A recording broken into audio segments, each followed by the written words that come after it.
Thank you. Hafa Day, good morning, everyone. The Committee on Health, Tourism, Historic Preservation, Land and Justice, and the Committee on General Government Operations, Appropriations, and Housing is now called to order for this joint oversight hearing on the Department of Public Health and Social Services. Today is Friday, May 8, 2020, and the time is 9:04 a.m. Welcome to everyone connected by Zoom and those tuning in via television or YouTube channel. Thank you for your patience in accommodating this Zoom platform while we maintain health emergency physical distancing mandates. Notices for this joint public hearing were disseminated via email to all senators and all main media broadcasting outlets on April 30 and May 6, 2020, and again in the Guam Daily Post on May 1st and May 6, 2020. The Zoom meeting is hosted by the legislature's MIS staff, and I thank them for their assistance today. I ask all Zoom participants to please wait until you're called upon by the chair before unmuting yourselves. Otherwise, you are able to do that on your own. Members of the committee wishing to ask questions may indicate their desire to the chair through an in-app chat feature, please. Individuals testifying shall first be recognized by the chair before speaking and begin by stating their name for record-keeping purposes.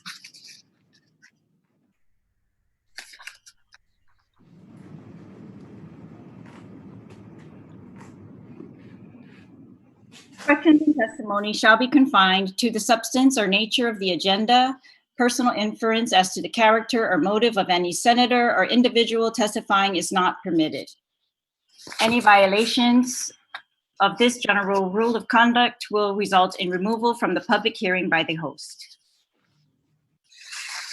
Okay, so now, because of what we have been through here on Guam and what we have seen across the nation and across the world, it's important for us to get the big picture as to how safe we will be moving forward and upon the opening of businesses and government agencies, and whether this agency, the Department of Public Health and Social Services, that is charged with many of the duties to uphold the health and welfare of our island, is equipped enough for these purposes and the duties that have been placed on them.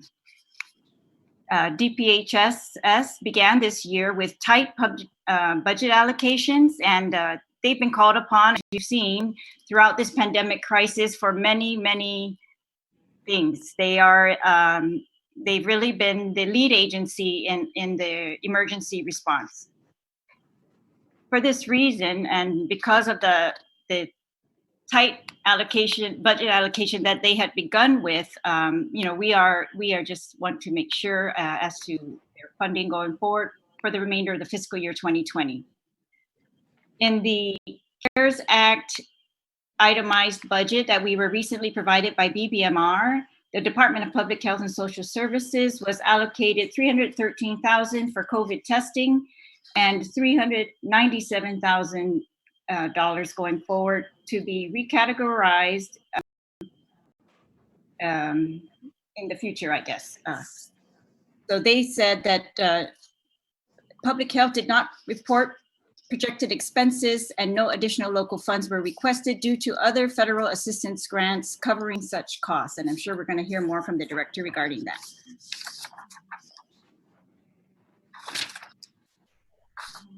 All right, so we're going to have several items on our agenda. So I'd just like to give those who are listening, the senators have all been provided an agenda, so has public health.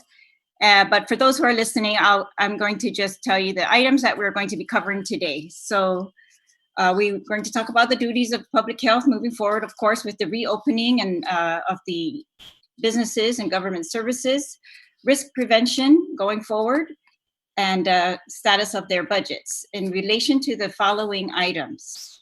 First, we're going to talk about public welfare and relief programs, including SNAP or food assistance, health insurance coverage such as Medicaid or MIP, cash assistance for those with children, and whether public health has staffing appropriate to meet the demands for these programs. Second, we're going to talk about the Procurement Salapit Adzudan Itautau, which is the new program rolled out by the governor with CARES Act funding And third, we're going to talk about the Public Health Authority powers during the emergency, particularly their power regarding procurement of materials and facilities, and their insight as to anticipated termination of these emergencies. We are going to then talk about CARES Act allocations for public health and risk prevention going forward, whether they are confident in being able to meet the demands of this. We are going to talk about, as we move forward, protection of our high-risk individuals, such as elderly, those with diabetes, those with heart disease, and other high-risk populations. We are going to find out whether public health has any housing assistance available for individuals on Guam. And then we're going to talk about the contact tracing, which we all have heard is critical to our being able to reopen and move forward with business and government services. And finally, we will talk about the continued and expanded COVID-19 testing. All right, so I'd like to acknowledge and thank, of course, presence of my colleagues, and starting with, of course, Senator Jocelyn Agustin is the chairperson of the Committee on Appropriations, and I want to thank you for co-hosting this meeting with me. If you have any opening statements that you'd like to make, please do. No, thank you, Senator Therese. We'll just proceed on. All right, thank you. Love to hear what they got to say. Thanks. I'd like to recognize then the presence of the Legislative Secretary, Senator Amanda Shelton, Senator Regine Bisco-Lee, Senator Mary Torres, Senator William Castro, Senator Tello Taitigui, Senator Sabina Perez, who is the Vice Chairperson of the Committee on Health. Thank you, Senator. Senator Kelly Marsh Taitino. Senator Jim Moylan. Okay, thank you very much for being here, colleagues. Of course, I'd like to thank the Director of the Department of Public Health and Social Services, Ms. Linda DeNorsi. The Deputy Director is also online with us, Ms. Lauren Duenas. And we have all the division administrators for the Department of Public Health and Social Services. Prior to start of this hearing, those testifying from the Department of Public Health were sworn in by the Guam Legislature Sergeant at Arms. So they are all under oath at this point. So before we have the Director DeNorsi introduce her team, I would like to ask that we're going to put up on the screen for everyone, just for a few seconds, the organizational chart of the Department of Public Health. And you will see from this chart that the department has 5 divisions. Barry, if you could put that screen up.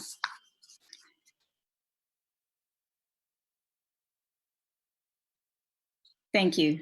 So the department has 5 divisions: environmental health, public health, general administration, senior citizens, and public welfare.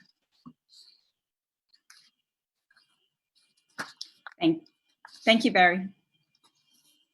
So as we know, also from statute and by executive order, the Department of Public Health has been designated the lead agency during this COVID-19 pandemic emergency. All right, Director DeNorsi, if you could introduce your team with you today, and welcome.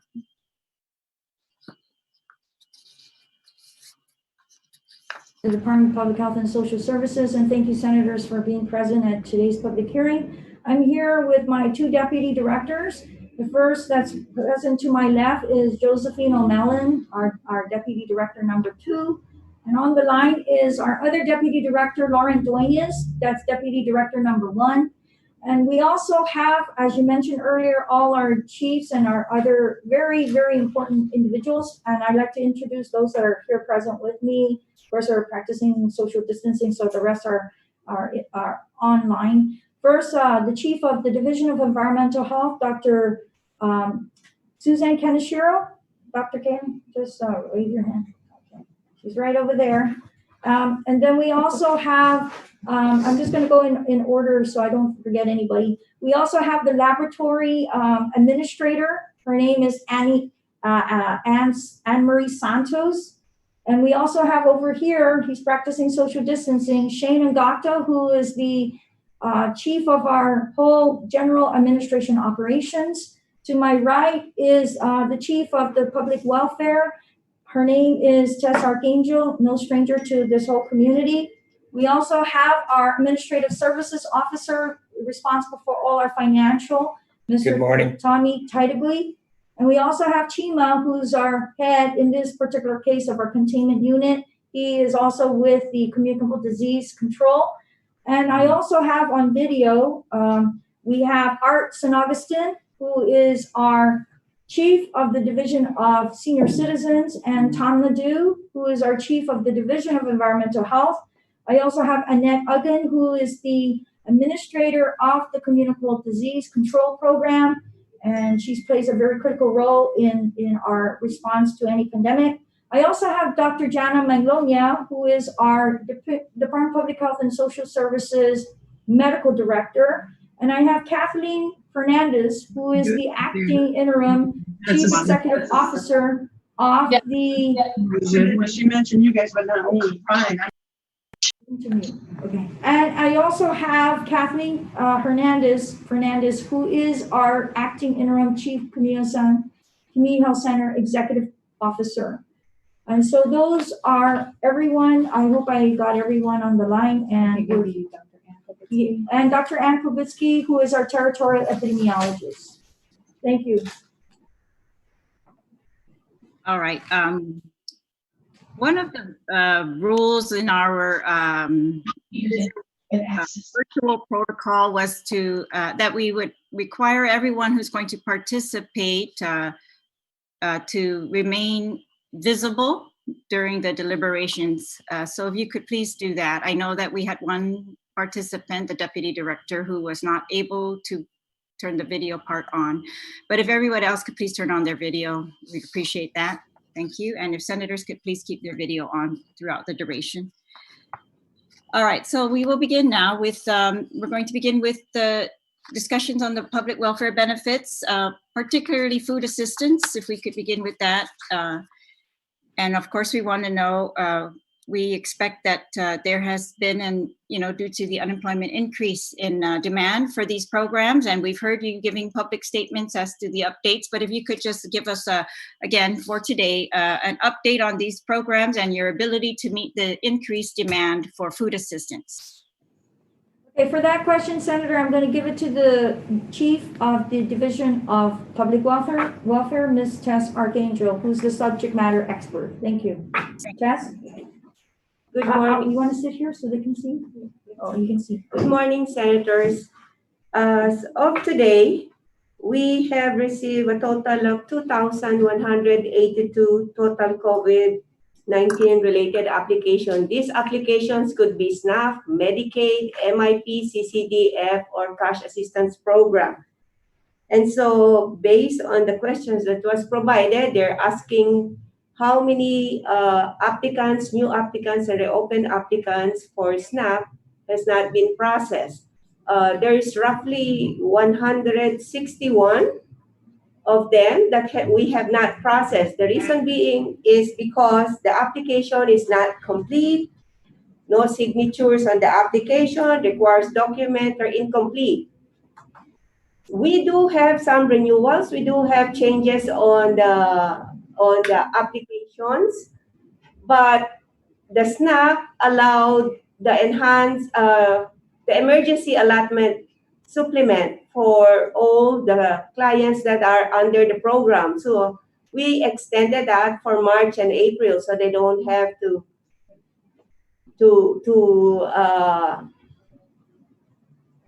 renew for that particular month. And so we were given an additional and supplemental food for them. And at the same time, for those who's going to renew for March, April, and May, as well as June, we extended their certification for 6 months. So we are only processing the new applications and reopen applications. So basically, they're receiving the food that they need, that the community needs, these low-income individual needs. Thank you, Tess. I have I'm going to ask you a question, but before I do, I'd like to, we introduced all the senators who were online earlier, but I'd like to also welcome the speaker, Munya Barnes, the vice speaker, Nelson, and Senator Luis Munya. Thank you. And I also see the division administrator for senior citizens, Mr. Artson Agustin. Welcome. All right. Okay. So Tess, so the increased demand that public health has seen for these public welfare benefits, have you been able to how quickly have you been able to process these? If you could speak to that, and if there is any resources that you are lacking to promptly process those applications. Okay, if the application is complete, we don't need to ask the client to submit anything. We can process the application within 24 to 48 hours. And they can receive the benefit. If it's processed today, they can receive the benefits tonight. They can get that. So as far as resources, I was able to pull some of our staff from the other bureau that helps the Bureau of Economic Security. At this point, we don't need those. The only thing that we need is, of course, telephone, because we are in a temporary location. All right. And so are you working on that, the telephone? Yes, yes, we are. All right. So for persons who've been denied, what would be the reason that they've been denied besides not filling in the total application? Could you just state again the eligibility requirements for all those programs? The eligibility requirement is based on income. We don't have asset tests for SNAP, for Medicaid, as well as for TANF. The only one that has asset tests and resources, of course, is the MIP. So they are denied because they don't submit the required document. And of course, if their income is beyond 165% for SNAP, depending on the income limit for each program has a different income limit. So if they don't meet that, definitely they will be denied. And if they don't submit the required documents to prove their citizenship, their residency,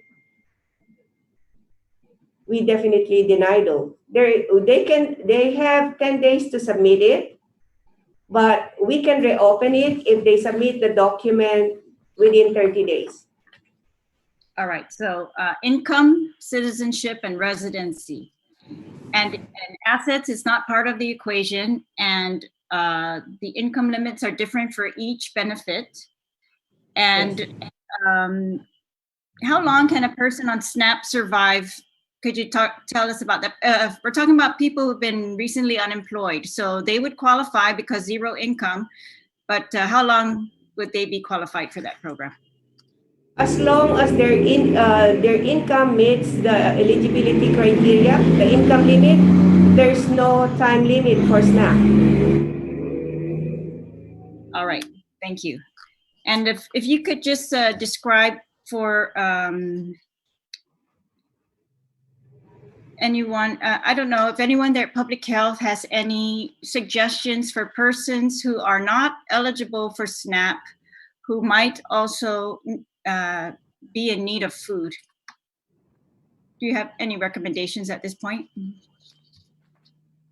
The food bank resources is with Salvation Army and Catholic Social Services. So we are not in that process. Public welfare is not in that process. Our program is only SNAP. Okay, I just want to clarify that eligibility for SNAP does not preempt you or make you eligible for other food assistance from nonprofits such as Catholic Social Services or Salvation Army. Mm-hmm. Do they require a certification from Public Health? No. No. All right. Okay. No. Okay. It does not require. All right. Thank you.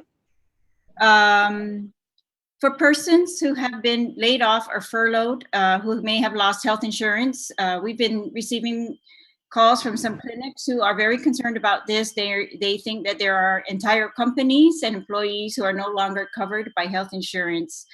And so these persons would be eligible for Medicaid. What is it? Just explain that so that everyone understands right away who would be eligible for Medicaid, who would be eligible for MIP. Okay, those people who will qualify for Medicaid are U.S. citizens, and if they have met their 40 quarters, even though they are permanent legal alien, they are also qualified under Medicaid. Permanent legal alien, the green card holders, they'll qualify under Medicaid. If they are below the 5 years, we have to assess the sponsor's income. So that's included. So anyone can apply under Medicaid as long as they are U.S. citizens or legal alien, permanent legal alien. Non-U.S. citizens are not. For MIP, as long as they meet the 6 months residency requirement, they're qualified under MIP. And if anyone who doesn't qualify with Medicaid can qualify under MIP. All right, and can you briefly touch on the additional cash assistance that is available for families with children? Is that for public welfare? Yes. We have several programs under cash assistance program. We have TANF. The income guideline is based on the basic needs standards. We have temporary assistance to needy families, old age assistance, aid to the blind, and aid to the permanently and totally disabled. Those are under the public welfare program. So All right. based on income guideline, they may qualify and they may get cash assistance. All right. What about for families with children? No? That's temporary assistance to needy families, yeah. So All right. they can also receive cash assistance based on the income guideline of the program. All right. And okay, so I'm going to allow my colleagues to ask some questions of you regarding these public welfare programs, and before we move into the new program, the Programen sa Lapid Zudanita. All right. So if we could, I know that, just 1 second. So Senator Shelton, you're recognized. Thank you very much, Madam Chair, and thank you to everyone at Public Health. I know that you guys are all working extremely hard, carrying us through this time, and thank you very much for taking the lead. I have a question for you, Tess. I've been monitoring some other programs that states are availing of, and I am familiar with one called the PEBT, the pandemic EBT program, essentially to give all children who qualify for the free and reduced lunch program, SNAP benefits. And so this could be beneficial to all students of our public school system. I'm wondering if the department has applied for this pandemic EBT program, or if you have any plans to. As I've read through it, I see that we would still qualify even if children are availing of any summer option that USDA is providing us. So I'm just wondering if if we have any hope in this program for Guam. Yeah, we did not apply for the pandemic EBT. The reason being is we are already given the enhanced allotment supplement, which is to the maximum benefit, and we have to meet the maximum benefit and of the program in order to apply for those. We have given them for March and April, and we may also give them an additional for May, but that's subject to FNS approval. Tess, I'm thinking that maybe this program would actually reach a different set of people. I know that we're giving the maximum to those who are already under the SNAP program, but it seems like we could reach a broader base here, that parents who didn't qualify for SNAP benefits, but have children in DOE, didn't qualify based on their current income, but they do have kids who who are DOE students who qualify for the free and reduced lunch? This is basically for all those SNAP clients too, children of SNAP clients, that's PEBT, or children of SNAP clients that we can give an additional, but that's based on how much the lunch of that particular child who are under SNAP. So if the lunch is, let's say, for a day, if it's only $2, so we're going to give them $2 for a day, $6 for a day. That's how it's going to be. It's for SNAP clients, children.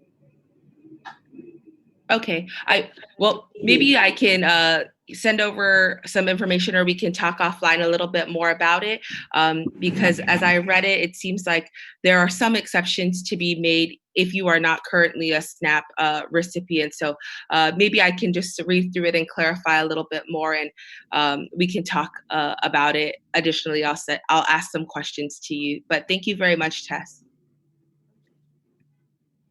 Thank you. Senator Lee, you're recognized. Thank you very much, Madam Chair, and thank you to Linda and her team for joining us today. I know you're all working very hard to help people receive SNAP benefits while their income has taken a hit. Are you able to hear me? Yes. Okay.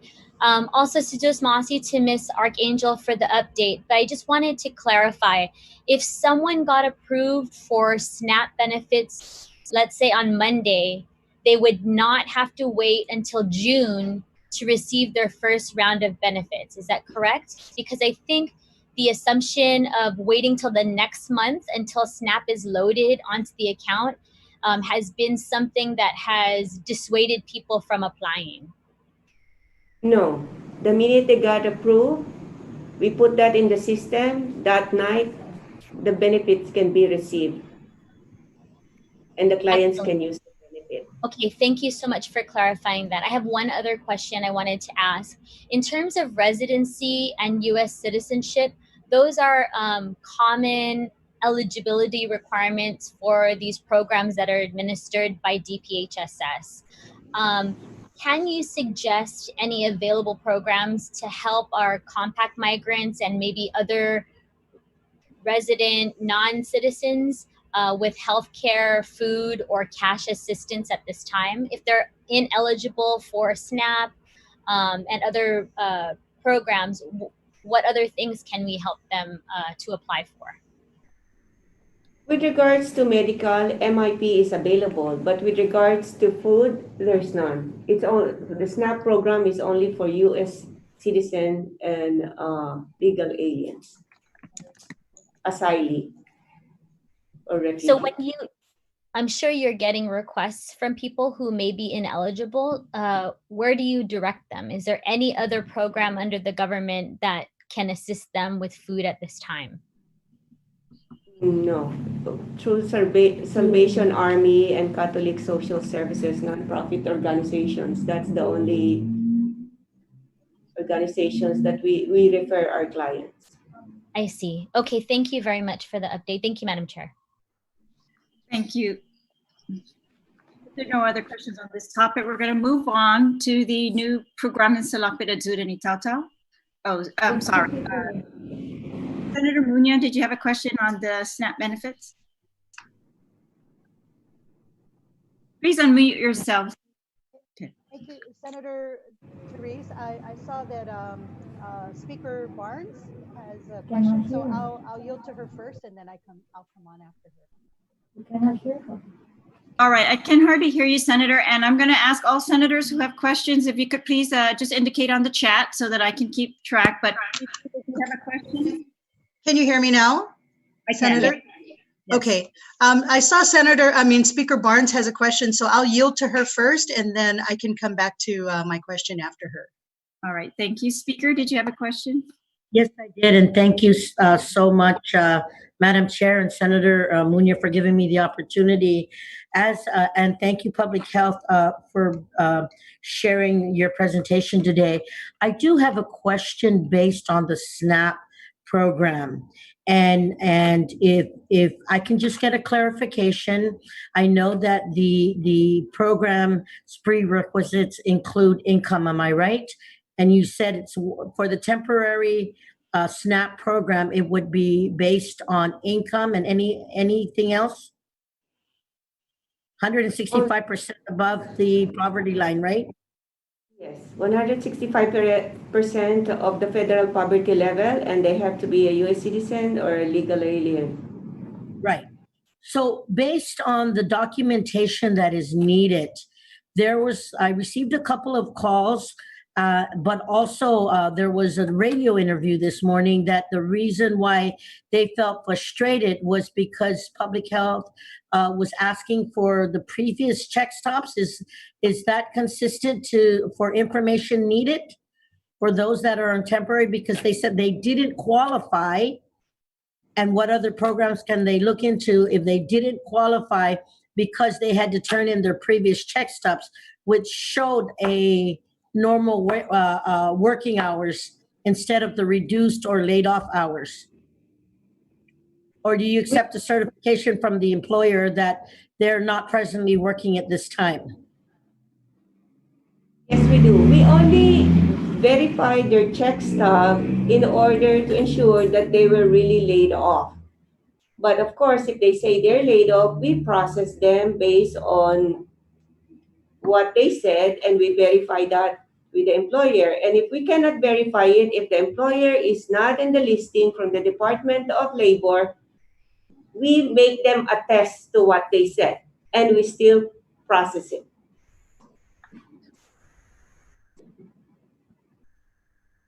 She's off. Okay, Speaker, Senator Muñoz?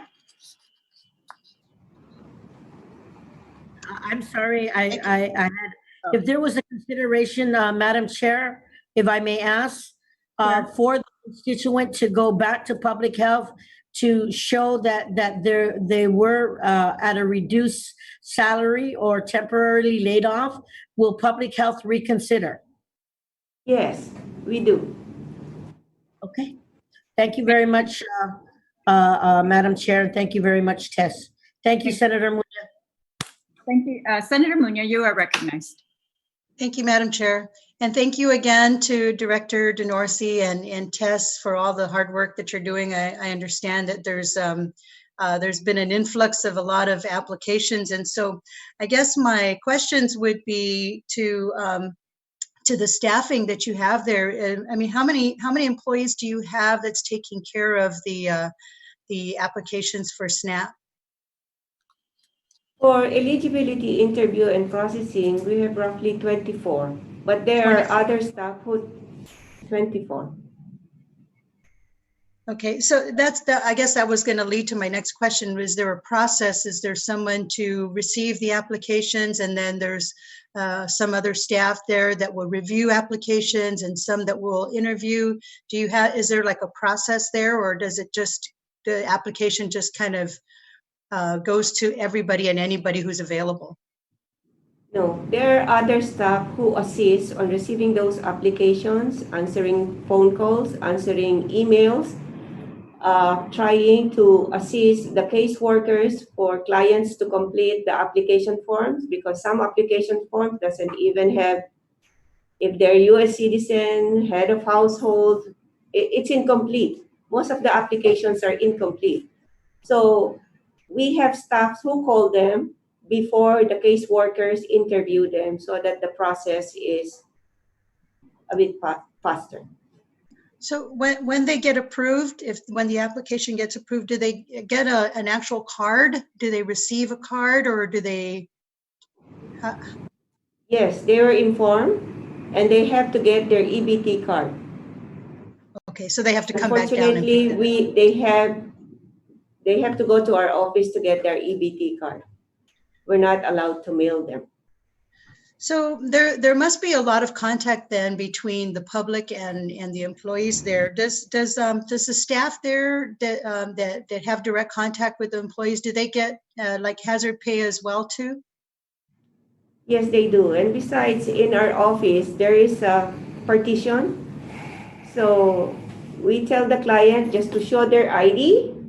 Even if they're far, we can see that. We can verify their ID on those who's getting those EBT cards.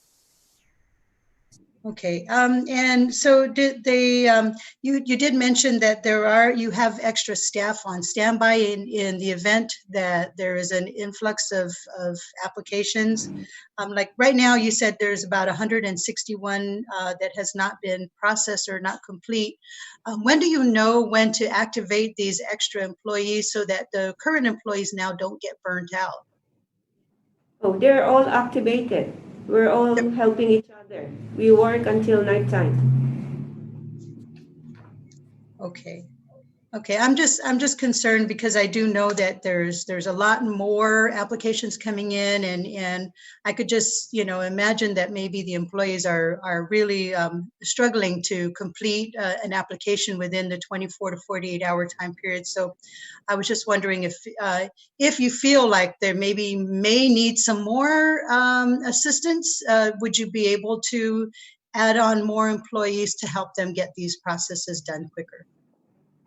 Actually, with the eligibility specialists, we cannot utilize non-merit employees. That's against the rule of FNS.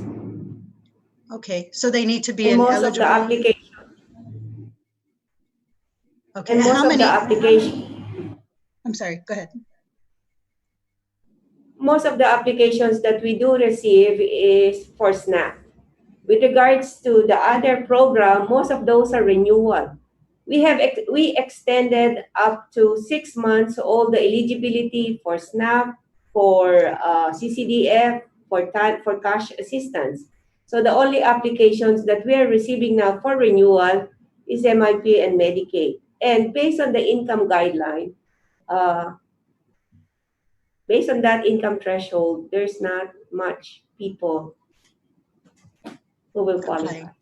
Okay. Yeah. Okay. So you have, I guess, just to go back to you, so you have 24 people on staff there to assist for SNAP.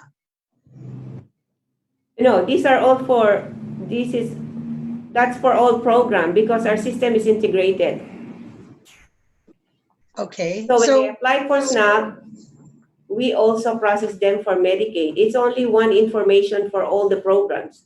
Okay. Okay.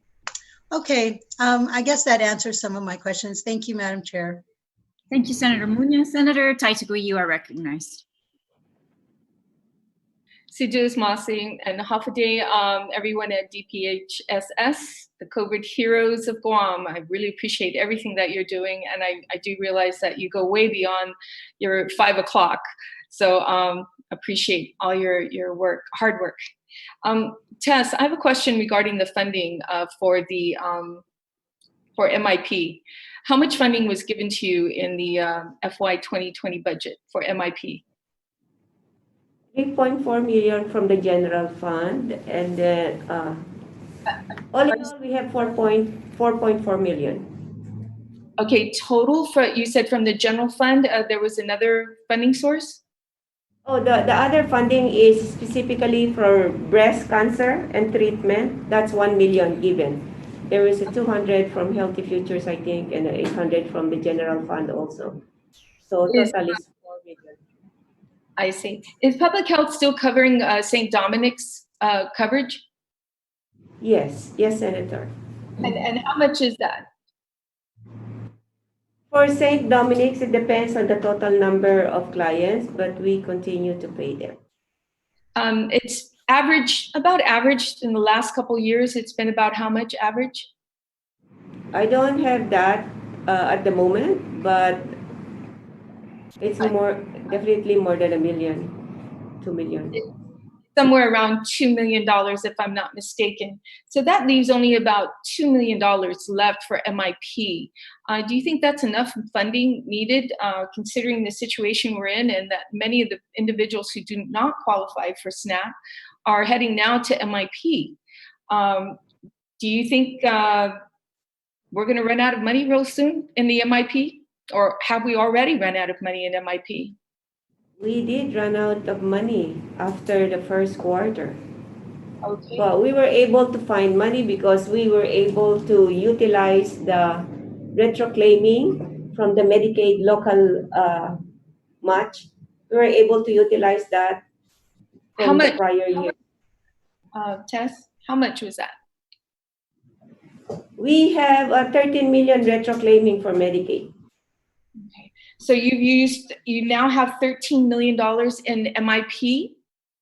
No, some of those were returned to GMH because part of those are from the GMH pharmaceutical money. Some of those were MIP and some of those were utilized to match the Medicaid Okay. So how much? current fiscal year.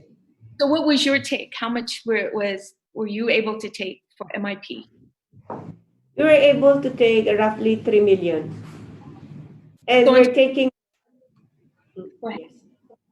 Yeah, roughly from that retroclaiming, we were able to utilize 3 million. Okay, so if I'm not mistaken, the 4.4 million that we appropriated to MIP has already emptied out first quarter. Yes. And then now you're an additional $3 million. So we have, that's the first quarter. So we're looking at that funding for MIP pretty much going to be empty in the next month or even before the end of the FY budget. So, Madam Chair, I just wanted to bring that to light about this situation for MIP. We're looking at an influx of individuals who do not qualify for SNAP going to MIP, and there's just no funding for it. So this is something that we need to address and address soon. I appreciate that. Thank you, Tess, for that information. Thank you, Madam Chair. Thank you very much, Senator. Thank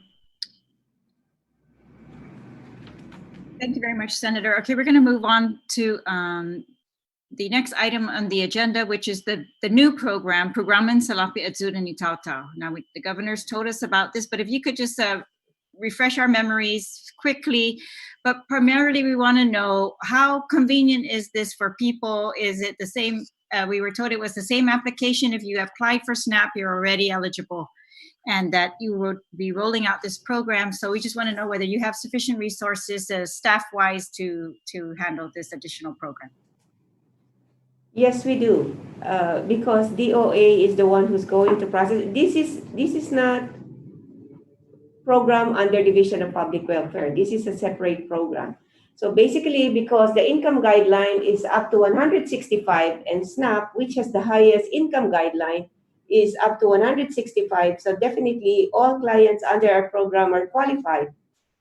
So what we did is we printed the listing, make sure that it's not duplicated. All clients under any of our programs, SNAP, CCDF, all of those, we printed the list and we provided that to Department of Administration for check right. We gave them the total number of household size, and we calculated how much each household will get, and we provided that to DOA yesterday for check right.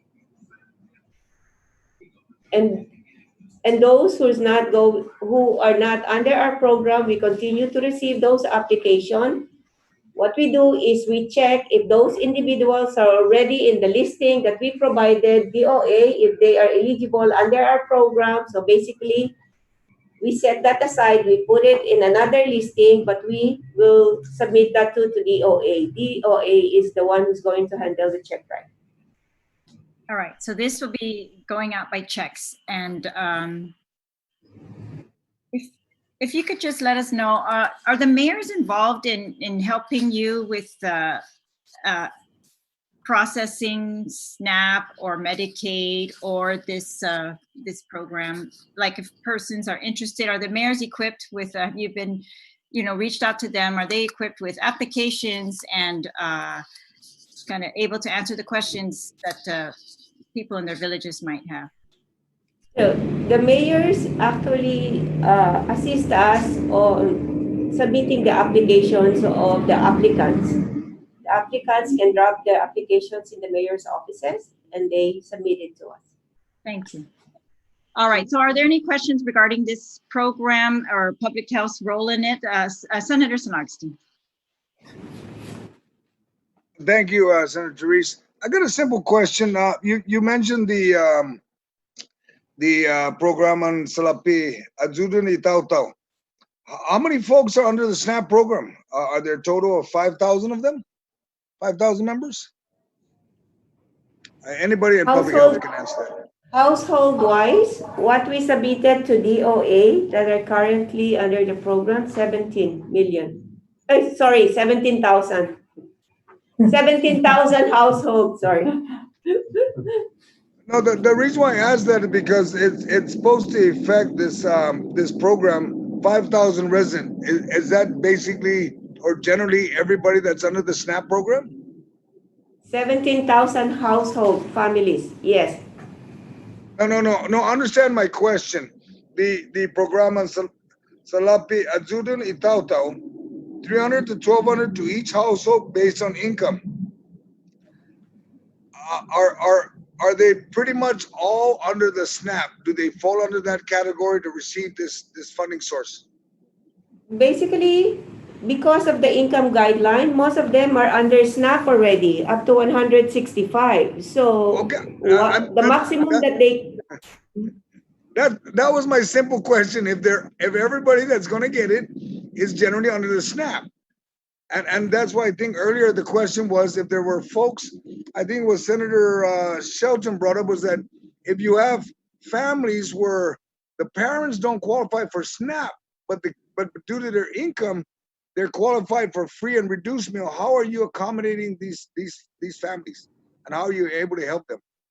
They're qualified for... Can you repeat that, Senator? Okay. The family doesn't. The parents that are working don't qualify for SNAP because of their income. But based on what they submit to DOE, they could qualify for free or reduced meals. How do you accommodate them, if anything at all? Free or reduced meals. No accommodation? Or is it two different If programs? if their income does not meet the income standard, they won't qualify. For SNAP, correct? Okay, And even with this program of the governor, they won't qualify because the income standard is only up to 165. Which is generally just SNAP folks, correct? Yes. Okay, but there are thank you. also some who are not under SNAP who are applying. Yes. No, but you can't say that because if you qualify for SNAP, then you meet the qualification for the Programan Isalapi Azudun Itautau, correct? Yes, Senator, but there are some individuals or families, even if they're qualified, they don't apply for SNAP. And so we received 27 applications yesterday. They're not under SNAP. Okay. All right. Not yet, right? Not yet. Okay, thank you. Thank you, Senator Therese. Thank you. Okay. Clear test then that anyone who has not already applied for SNAP and is interested in being part of the Procurement Salapit Azudan Itaw can still apply to your office. Yes. And the application is different. All right, thank you. I don't see any other questions on this topic, so I'm moving on to the next topic.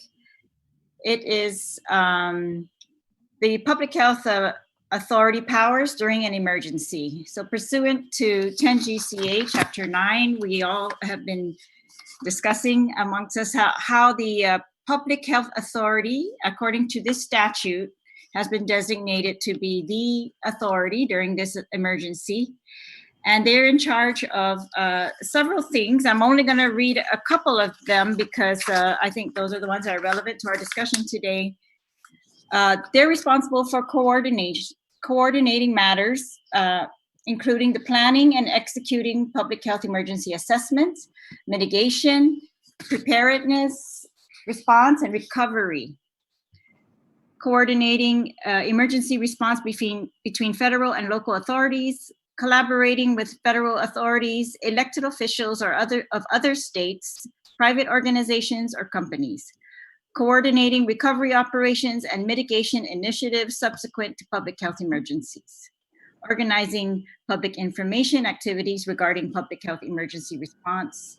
Identifying personnel who are working during the emergency and giving them identification, and enforcement, that the Public Health Authority may request assistance in enforcing orders pursuant to this chapter from the Public Safety Authority.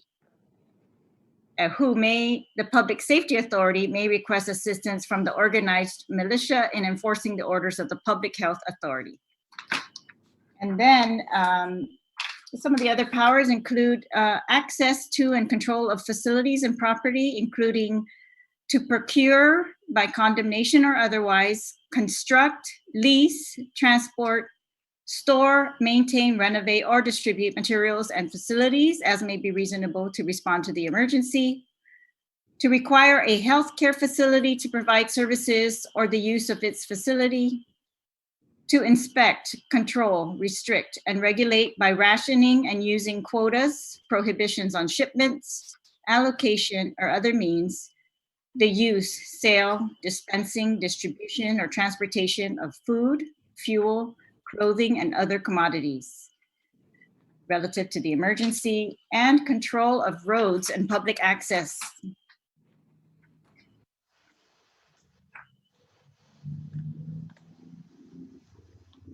So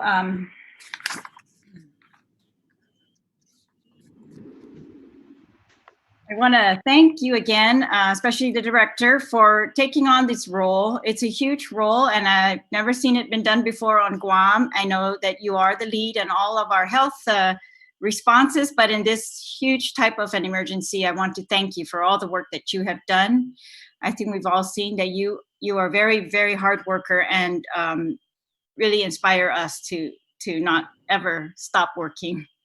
Director and all your team. And I know, and I realize, having worked with you, that you work with a very good team, and that you are successful because your team is all contributing very much, long hours and physical, getting themselves out there at risk, putting themselves at risk. And I want to thank all of you for that.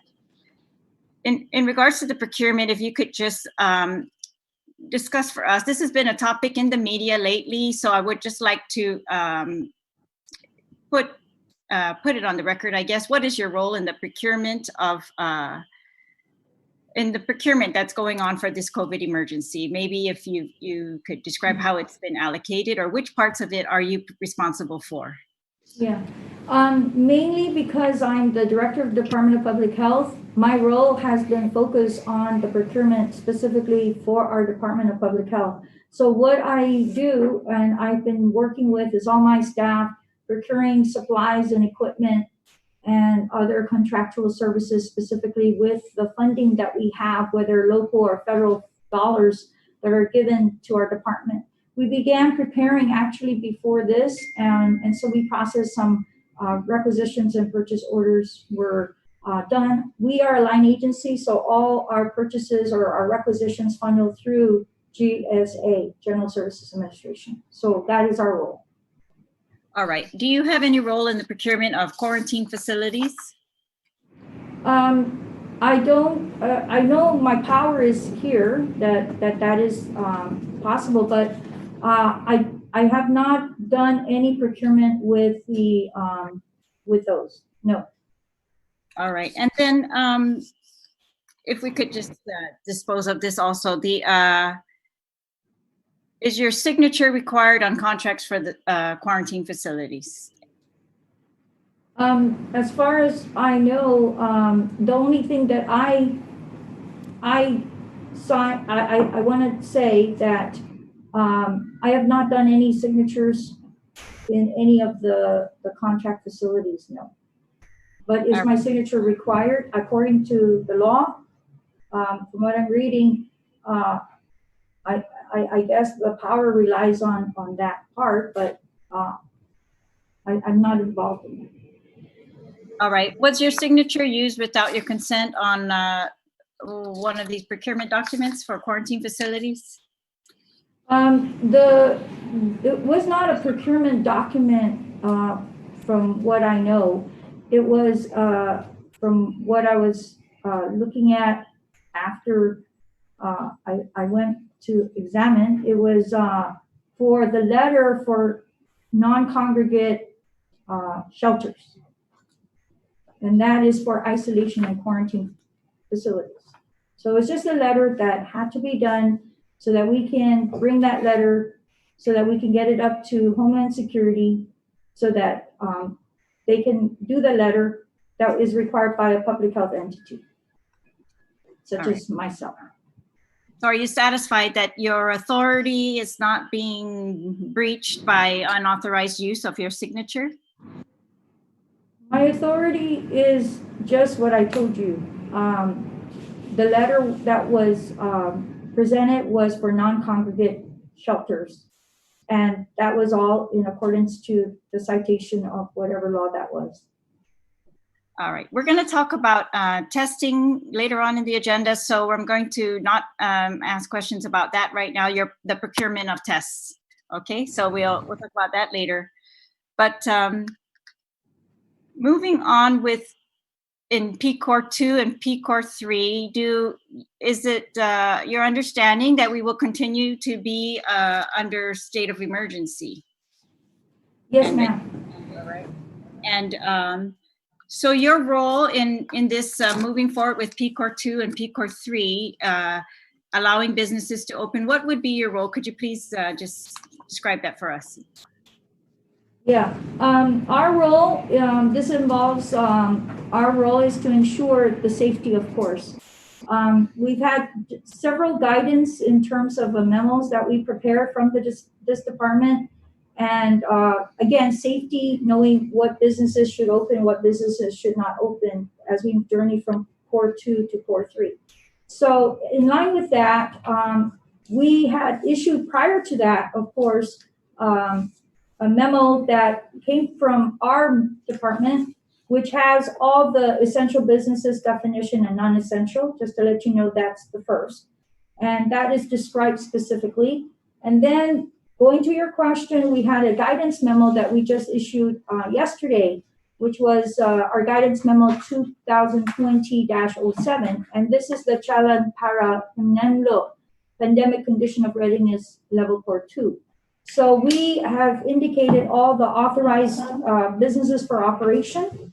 And those are all the essential businesses, essential infrastructure, essential retail stores, funeral services, hotels, trash and recyclable locations, and building and maintenance operations, such as janitorial supplies, landscaping, and so forth. Security companies, including those that have building access and physical security. Also armored cash carriers, funeral homes, crematories and cemeteries, animal shelter, vehicle safety inspections, and defense and national. So all these are business operations during PCOR 1. And then other businesses operation upon the declaration of PCOR 2, that would include all our other retail stores, our stores that the business license have been already issued, that may be included. And again, they can refer back to our original memo of 2020-05. And then in line with that, when we go into declaration of PCOR 2, all the professional services, such as financial planning, advertising, information technology consulting, photography services, real estate sales, automobile sales, retailing and cleaning, cosmetic establishments that provide beauty, barber, and nail salon services, flower shops, shopping centers and mall operations, including takeout orders from the court, the food court, no dining in, and elective medical and dental procedures and treatments and therapies. In line with that, my staff have reviewed those, and we have come together to create that along with other partners within the interagencies within the government of Guam. And we also created a minimum pandemic workplace operational requirements that we work together with GIGA, with Ricky, to come together to develop some and discuss what are those minimum requirements for a workplace to become operational when we go through the journey of recovery. And that includes, wearing your face mask, developing and communicating with social distancing policies. And what we ask is that if these business establishments are going to do this, what do we mean by social distancing? Give us a plan that your business is going to be ready to do all this thing. And how are you going to have physical workplace Are you gonna, like separate your desk or your workstations? How are you gonna modify your floor plan in your work? How are you gonna closely, you have the closeness of people during break rooms. How are you gonna modify that?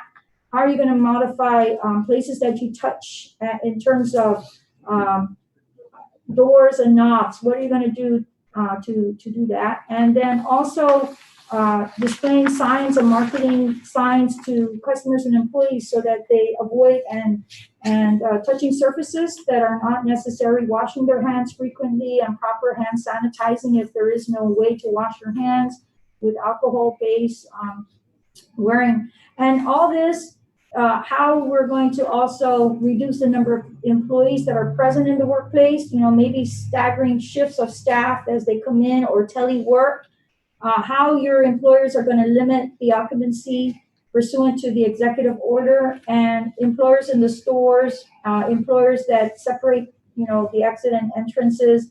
And then the third criteria that we wanted to make sure before any businesses go into the operational requirements that we have is limit in-person interactions and physical contact. What we mean is holding fewer conferences, doing, in other words, video conferencing, instructing employees and employers in the workplace, staggering their lunch hours so they're not all eating together. There's social distancing being maintained. And then determining how many people are going to come in and out of areas like that are common, like photocopying room and so forth. And then the fourth area is training employees on social distancing policies and protocols. So we want to make sure that the managers and supervisors provide training so that these people understand the social distancing policies and procedures. And as you know, social distancing is very important to prevent the virus from continually being spread. And also, how does the employer track compliance and discipline of individuals if they don't follow the protocols? The fifth area that we did was implement regular screening protocols for employees, customers, clients, and other workplace visitors. And again, how they're going to do training of the personnel to screen, let's say, patients or people that are coming into the workforce, whether they do temperature checks to maintain that this information is conducted. How do they wear protective, personal protective equipment, or what we call PPE? Do they wear gloves, of course, masks, gowns? It depends where you work. And then employers, how do they send any people that are with flu-like symptoms, make sure that they're sent home? And finally, the sixth element that we require for the workplace to be ready to go into business is assessing their sanitary workplace conditions and their policies. And that what we look for is maybe additional cleaning and sanitizing of common areas that they occupy, like their desk, and also disinfecting the seats or any surfaces that customers come in contact with, let's say in their waiting room area or anywhere, making cleaning and supplies and hand sanitizers very much available to the customers and the visitors or the employees, and providing and requiring hand washing and sanitation sanitizers to employees. And also, we want the employers to analyze their infrastructure, in other words, their air conditioning maintenance cleaning, to make sure that there's good airflow going through their facility and that it's sanitary, and to also disinfect and clean their bathrooms throughout the day. So those were all created, and that just went out yesterday as we journeyed through. All right. What So was the question? yes, if you could please, Director, I want to thank you for that work. That's very important, and I'm hoping we can help you to make it accessible to all the businesses. But if you could just clarify again, so public health's role. Do you came up with those criteria right now? I mean, that was published last night. But do you approve industry by industry of their reopening plans? No, our role is to get their plans and to review it, and they are the ones that are going to come up with the plan, and that's all we're going to do. But do you approve or not approve, or just look at them? We're just going to look at them and then identify They have to see the areas that are core elements that to ensure the safety and the health of everybody is in there. All right, so they don't necessarily need your approval to open? No. And then what about to enforce what you've laid out or what you asked all these businesses to comply with? What would be the role of public health or the Division of Environmental Health in enforcing these criteria? Okay, I'll divert to the subject matter expert, Tom Nadeau, who's on the line. He's the expert in that area. Tom? Oh, thank you, Chair. So the Division of Environmental Health, together with the Department of Revenue and Taxation, with the assistance of the Guam Police Department, we actively began enforcing the governor's executive orders on March 23, which included not only the social distancing requirement, but also the closure of non-exempt businesses, which we identified as non-essential businesses. And while the revenue tax focused on those businesses that they routinely regulate and open primarily at night, such as bars and massage facilities, along with other businesses in that area, we at Environmental Health, we directed our attention to conducting sanitation inspections of food facilities, which were authorized to operate, but under limited basis. And business not complying with the executive order, we're simply given a notice since we do not have the authority to assess any penalty or any kind of essentially penalize them. So all we did is give them citation. However, food facilities that we did inspect, they were inspected under our food code, which is existing regulations and standards, and they were given a demerit score and a company letter grade. Now, as to the question as to whether reopening of the other businesses that are now doing PCOR 2, whether that's be expected of environmental health, that I guess that'd be dependent upon what the next executive order indicates. But I assume that be our responsibility in continuing that enforcement. But outside of that, that's the only information I've received so far. All right. Well, I was trying to get at whether you have enough personnel or resources to enforce. For example, we're expanding from restaurants now to additional restaurants, plus like barbershops and other services. And so whether you are going to be able to enforce the sanitation measures that you've put in place or that you're asking them to put in place. Understood. So the challenge that Division of Environmental Health currently faces during this emergency is essentially continuation of the same problem we had before the pandemic occurred. We simply do not have the human resources to meet all our obligations and the public's expectation. For example, during the emergency declaration, we were conducting sanitation inspection at food facilities and enforcing social distancing and other mandates of the order. While we're also assigned to oversee the mass fatality branch, which later transitioned into the coordination of the timely disposition of all COVID-19 death.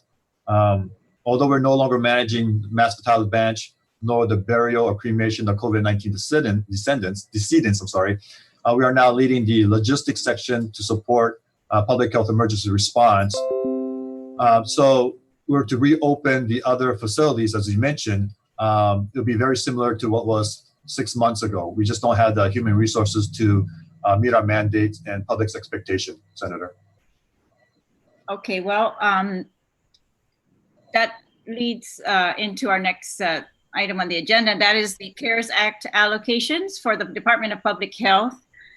So there was a $313,000 for testing, and we're going to discuss testing later. So if we could just talk about this $397,000, which has been not specifically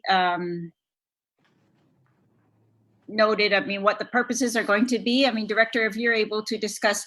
So Public Health received $397,000 of the $117 million. Do you feel like that is enough for all other purposes besides testing? I'm going to have my ASO speak first, and then I'll chime in. Todd? The expenses that were initially submitted to BBMR were expenses that were that generated from a list of requisitions that we prepared for all those requisitions that we prepared in response to COVID. And that total was like 1.241 million. And of that, 710,329 came from local funds from within the department. The remaining 531,000 were from federal programs. So the difference, the 710,329, of that amount, as Linda mentioned earlier, we started the process of responding prior to the executive order. So how BBMR determined that difference, or that $313,000, that amount came from all the procurement activity prior to the executive order. And so that remaining 397,000 were from expenditures from within our department, local funds. And in the end, we are planning to reclassify those charges against the CARES Act fund to put those monies back into the local funding sources that acquire the goods and services. And that's pretty much how that was determined.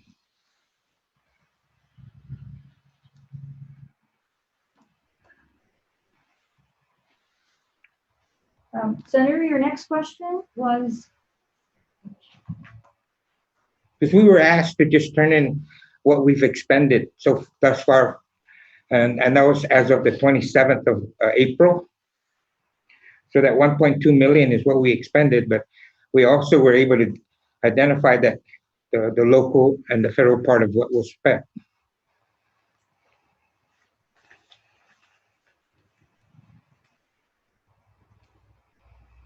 If we could talk about the local part, the federal fund you're talking about prior to that, the new CARES Act budget, right? That's additional federal funds. Yes, this is their So the CARES Act allocation that you're going to receive, the 397, do you feel that is sufficient to take care of the needs of the agency in opening up the businesses and ensuring we are safe as we move forward? You know, if anything, it gives us back that $397,000. But in terms of whether or not it's enough, I don't know that it is, because we still have to. I know that in the CARES Act budget, personnel supposedly went to DOA, and it was a very minute amount. It was 22 million, and that was to provide for all the line agency personnel. But we've been submitting our time through our payroll system, and we're relying on DOA to pay out, the payroll branch of DOA to pay out our employees. So does the 397,000 from the CARES Act allocation include the payment of the employees, the additional pay for employees? That will be that was strictly like operations. All right. Will you be getting the hazardous increments from local funds or federal funds? No, supposedly it's going to come out of this CARES Act budget. That's what I'm asking. So it's going to come out of this 397,000. No. The CARES Act, the portion of money that's going to DOA, okay. The 22 million, because supposedly that 22 million is to provide for the hazardous pay for all line agency employees. All right. All right. So, Director, it says that the department did not report projected expenses because you're going to use federal assistance. So, is this correct? I mean, are there no projected expenses that you're going to ask for from this CARES Act funding? Let me just mention, with the CARES Act funding, the coronavirus aid, relief, and economic security. That from that funding, the different federal programs received 11.5 million so far, and with other COVID awards like Families First Coronavirus Response Act, we received up to 4.5 million. So we have a grand total of so far $16,099,902 in awards. All right, so if I could just summarize, then you're saying that the 397,000 of the 117 million is sufficient because the hazardous pay will be taken care of by DOA, and the 11 million in CARES Act funding and the 4.5 million in Family First funding that you've already received from the federal government is sufficient for the needs that you've had as we've gone along in the emergency, and in order to your role in opening the businesses.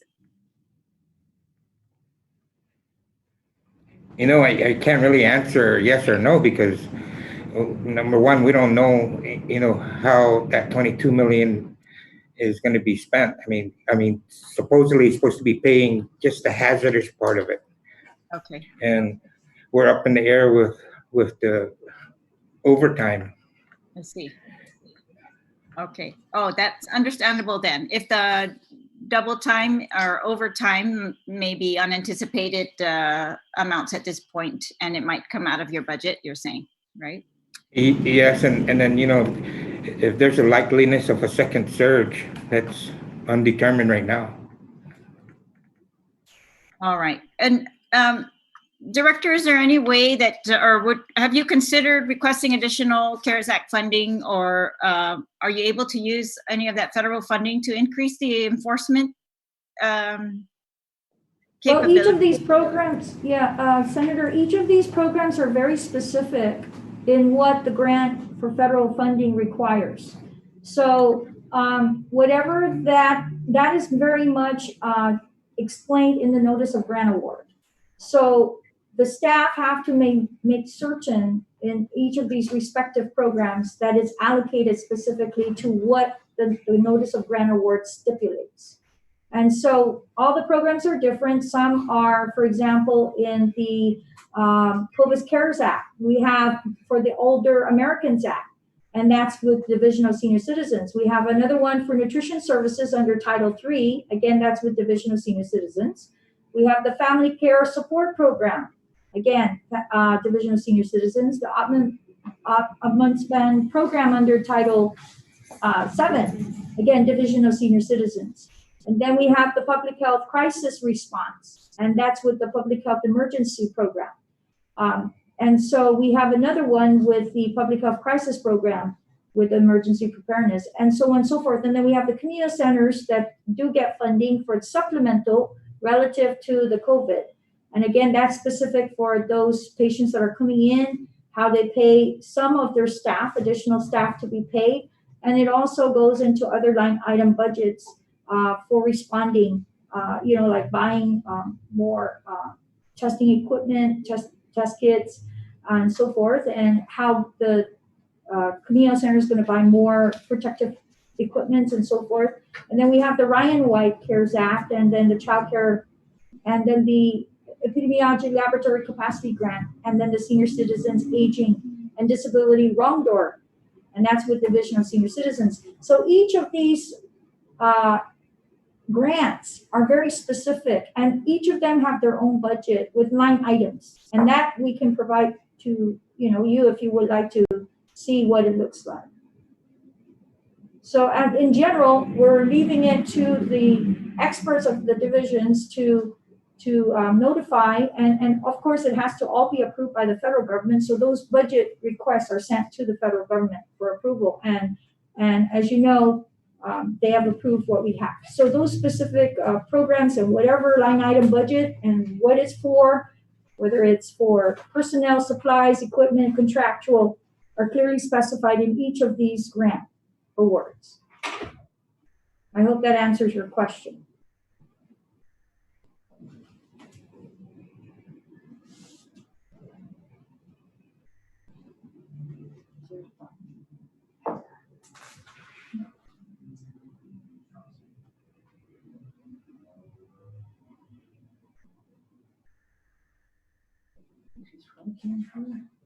I think Senator Therese's account is frozen. Is the vice chair on?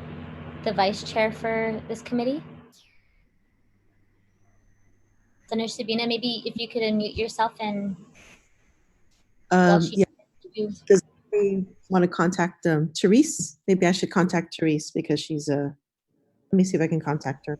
Our host can. So if you can just continue the proceedings. Okay, great. Sorry, Linda. So I do have a question for you, and so I guess my concern as we're reopening or gearing up to reopen businesses, and so you mentioned earlier that that the businesses are going to submit their plans, and I do appreciate that's a very. It seems like a very comprehensive list, and thank you for all that hard work. So I guess my concern, as we hear in the news today, is that when things have reopened up, you see certain spikes happening as far as the COVID cases. And so I think, in looking at all the money coming in and just thinking about surveillance, I think surveillance is key. When we're looking at community spread, I think surveillance is really key to all of this. And is there a robust plan in place to kind of address or at least mitigate or prevent even, I think, some of the spread, community spread, and whether the budget is sufficient? I think that to me is the overarching concern that I have in regards to the reopening. And then also thinking about not just businesses, but government of Guam agencies as well. And so looking at some of these agencies, they definitely are not suited, and especially if they're some of these agencies that do not have the luxury of telecommuting, and they have to meet the public. So I just want to ensure that DPHSS has projected far enough to ensure that they're going to utilize the monies available to them to prevent any spikes. Right. Surveillance is key. You're absolutely right. And our plans of moving forward are continuing not only just surveillance and contact tracing and follow up among the household and close contacts. We're continuously doing that every time. What we want to move forward in doing is when we move forward and we're moving into PCOR 2, we want to maintain that we're able to continue the work that we do. And that is the reason why we're trying to head towards elimination of this COVID. We want to make certain that we are prepared and that we don't have the continual spread. And so we want to ensure that's going to happen. Of course, we are now, I just want to share how we're doing that.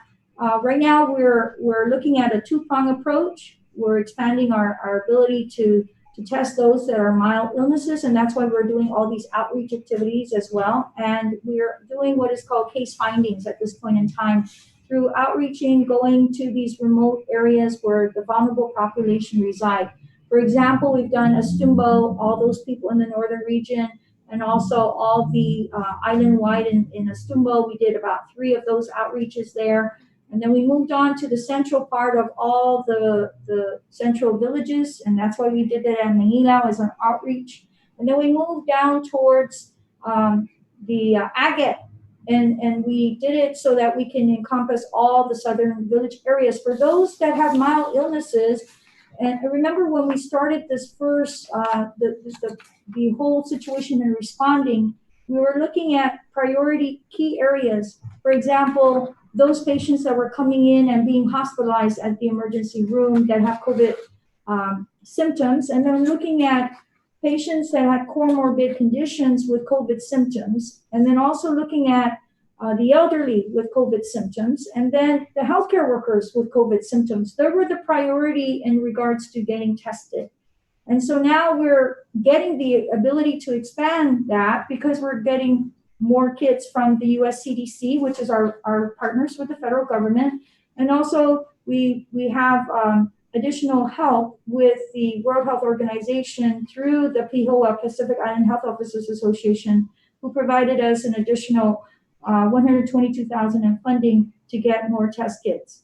And so our capability with our machines have been increased, utilizing more than one machine when we first started. And so finding and identifying these mild cases, we want to make sure that those pocket areas throughout the island are not ignored. And so after we did all this outreach, we also ventured into congregate homes, like in Lani apartment units, because of the location of where they're at, the vulnerable, those that cannot come to seek care, whether they lack transportation or they have no health insurance coverage, or they simply have cultural barriers to care. And what I'm saying is that we want to identify, are they out there, so that we can know it's not just the patients that we're seeing at the hospitals or at the private clinics, but there are other pocket areas of infection that may be present. And so we're journeying through now. The other outreach we did this whole week also focused on other areas, such as the St. Dominic's. As you know, the elderly, the home nursing is very critical. As you can tell, that those that have passed are those with comorbid conditions, the elderly. And so we were able to train the nurses there that work at St. Dominic's, and also our staff did the swabbing for all the patients that were there. And then we also did the employees of St. Dominic's in another facility. And so we then journeyed on to Himlani again, this time in Mariso, because the first one we did was in Tuman. And then now this one is, Harmon. And then this one now is in Mariso. And then we're going to different areas of congregate homes in different locations, like in Agate. And also, then we journeyed to the Kuma Tranquilidad, which is the home for the elderly that live in these Gura housing units. And so we started with that, and then we're still journeying through the different areas for the Guma Tranquilidad and other villages. And so after we get that information, the data that we get every day that we're testing helps us to identify how we're progressing in terms of how many more positive cases we're having. As you know, as of yesterday, we didn't have any other positive cases, but we still have more testing that is being done from the Himlani. And so I just wanted to share with you that that information is key. And as we journey through, our next piece of recovery to head on to giving us more data in terms of how many more infections we have in the community is to test our first responders, our first line workers, which are the fire department, the police department, and also all of course, the National Guard are also our emergency responders, and then the whole healthcare workers, those that work in the healthcare industry. That is also inclusive of all our Department of Public Health staff that are in the surveillance, the containment unit, the isolation and quarantine units, and all that. So once we get all this done, then we can move forward and see how many, if we don't have an increase of 3%, then we're journeying on to the next level, which is PCOR 2. And so that's the information that we're getting all this data from. And Dr. Thane Hancock, our US CDC advisor, and of course, Dr. Ann Pobitsky, our epidemiologist, and Dr. Jana Melonia have been all instrumental in getting that all set up. Now we're journeying into also robust systems in terms of how we're able to do contact tracing, and that's later on. We can go into that, Senator. I don't want to be saying everything, so I'll wait into that. Yeah, I yield to the chair. Thank you, Senator Therese. Thank you. Just wanted to, Okay, let's get back to the 397 and your federal funding. If you could just provide us with a list of what you're going to use the 11 million and the 4.5 million on, so we can be assured that those items are taken care of. And if you have do you have a plan for the 397,000?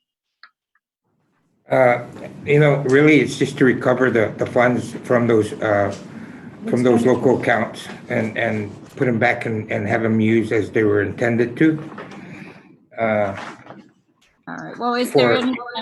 Okay, Director. Then, is there any plan to increase the environmental division, the capability for inspections of these areas?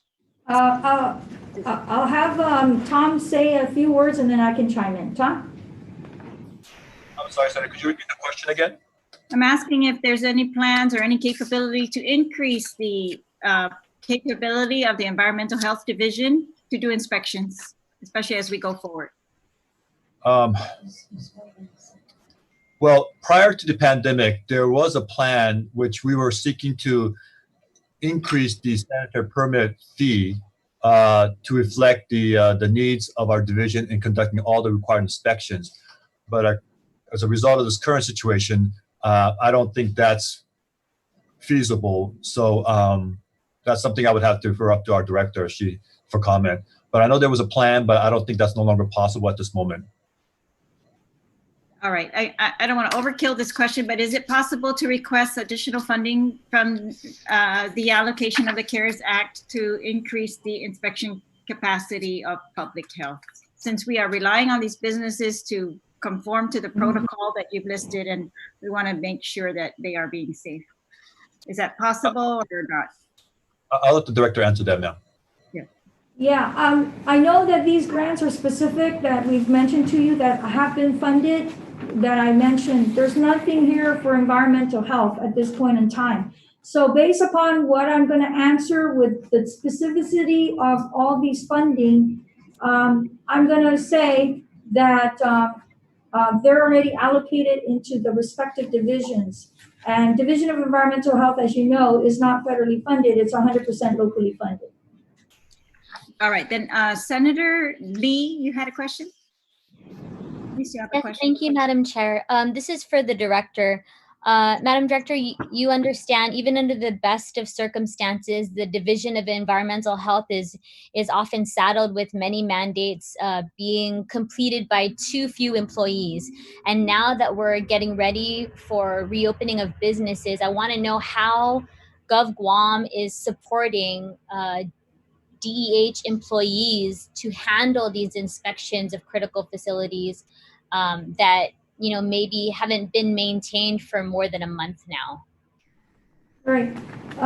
Tom can provide more impact, but as far as we're concerned, we are getting them out there. And Tom, do you want to say a few more as far as I'm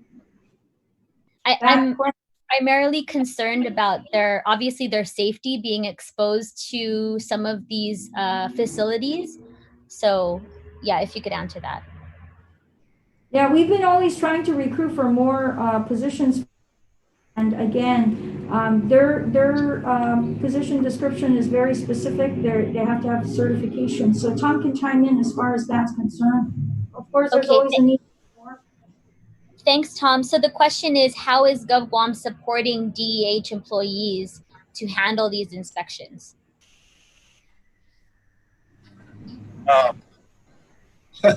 Well, historically, the division has always been underfunded, and we've never been able to meet our mandates. I've been working with the division for close to 30 years, and I don't recall a period when we had sufficient funding. It's just something that's been an ongoing issue with the division. And as the directors mentioned, we are almost 100% locally funded, so that alone is a challenge. Federal grants are available. They're competitive grants. They're limited and for a specific amount for a specific program. So we don't have the opportunity as my colleagues in other divisions, especially in the welfare and public health sectors. So we're basically challenged annually in terms of funding to recruit individuals. Do you have the proper PPE to be able to handle these inspections of the facilities? We followed CDC guidance. We're given the minimum PPEs. We do recognize our frontline workers, like our nurses, to get the necessary full PPEs. But we do follow CDC guidelines, so our staff are provided the minimum PPEs. Okay, thank you. And Madam Chair, just one more question. JIC release number 114, which was released last night, referenced, and I'm quoting, industry-specific operational guidelines, procedures, and protocols in relation to the reopening of businesses under PCOR 2. And you had mentioned this in a previous question. The release said that these guidelines and protocols may be submitted via email. So my question to Linda is, you mentioned that these plans don't need to be approved, but what would happen in the event that a submitted SOP is insufficient in the department's mind to stop the spread of COVID? Does DPHSS retain any right to deny or modify these submitted SOPs? And which employees at DPHSS are charged with this process? Yeah, that's a good question. Actually, that was what I was reading off from the question that you asked of those operational requirements that I mentioned and I answered earlier. In regards to if these criteria are not in place, the businesses will know that their plans are submitted, and our role is just to review them and then get information as far as how we can probably provide feedback in terms of letting them know that these core elements should be addressed. Is the department working with GPD or any other government of Guam agency to identify whether or not, let's say, you know, a mom and pop store opens, but they haven't submitted a plan to you, or a retail store opens and they haven't submitted a plan? Is there some kind of vetting, or is there another agency that's helping DPHSS to ensure that these plans are in fact submitted? In regards to your first question, no, GPD is not going to be involved as far as what we know. As far as other agencies that are involved in the operational requirements, we do get input from, of course, GETCA, and they've been involved with us in this. And so as far as we're concerned, their plans are going to be uploaded into our website. And the Division of Environmental Health, we have identified several staff that can answer any questions that individuals may have when they submit their plans. But as far as other agencies involved, other than GETCA to help us through the road of recovery, they're also assisting us in the road to recovery. But as far as the anybody enforcing and finding, no, there's nothing of that with GPD. In regards to your question, is there a phone number, or should the public just call 311 if they see a business that's open that they are concerned about not meeting proper protocol or guidelines? Could they continue to call 311? Absolutely. The public can call any of our numbers, and they can even go online to our website, and there's in our website www.dphs.guam.gov. There's an area that they can ask any specific questions, and that question will be diverted to an employee of the department. And then that employee will send it to the appropriate division within our department. Thank you very much, Suzus Masi. Thank you. And Senator San Agustin, you have the floor. Senator San Agustin? Oh. I don't know. I was having some issues getting logged off also, so we'll come back to him. Senator Moylan?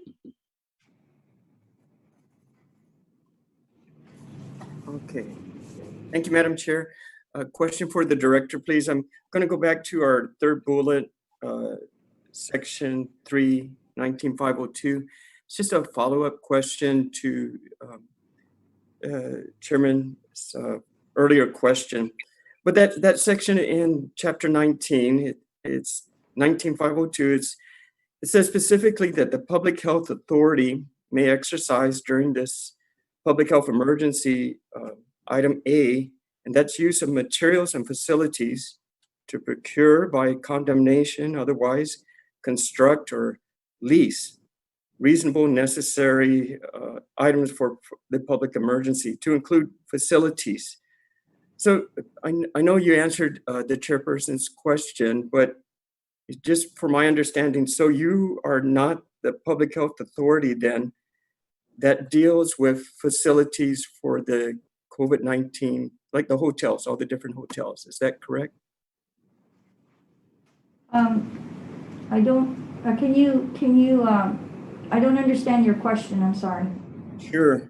So chapter 19, section 19502 it talks about access to control of facility and property.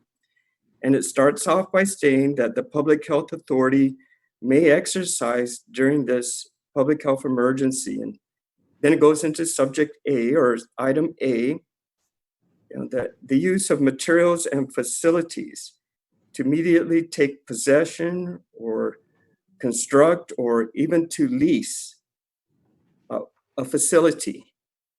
Okay, so the chairperson's earlier question is regarding these lease of facilities. For example, the different buildings that we have for the those that are coming off the airplanes and staying there.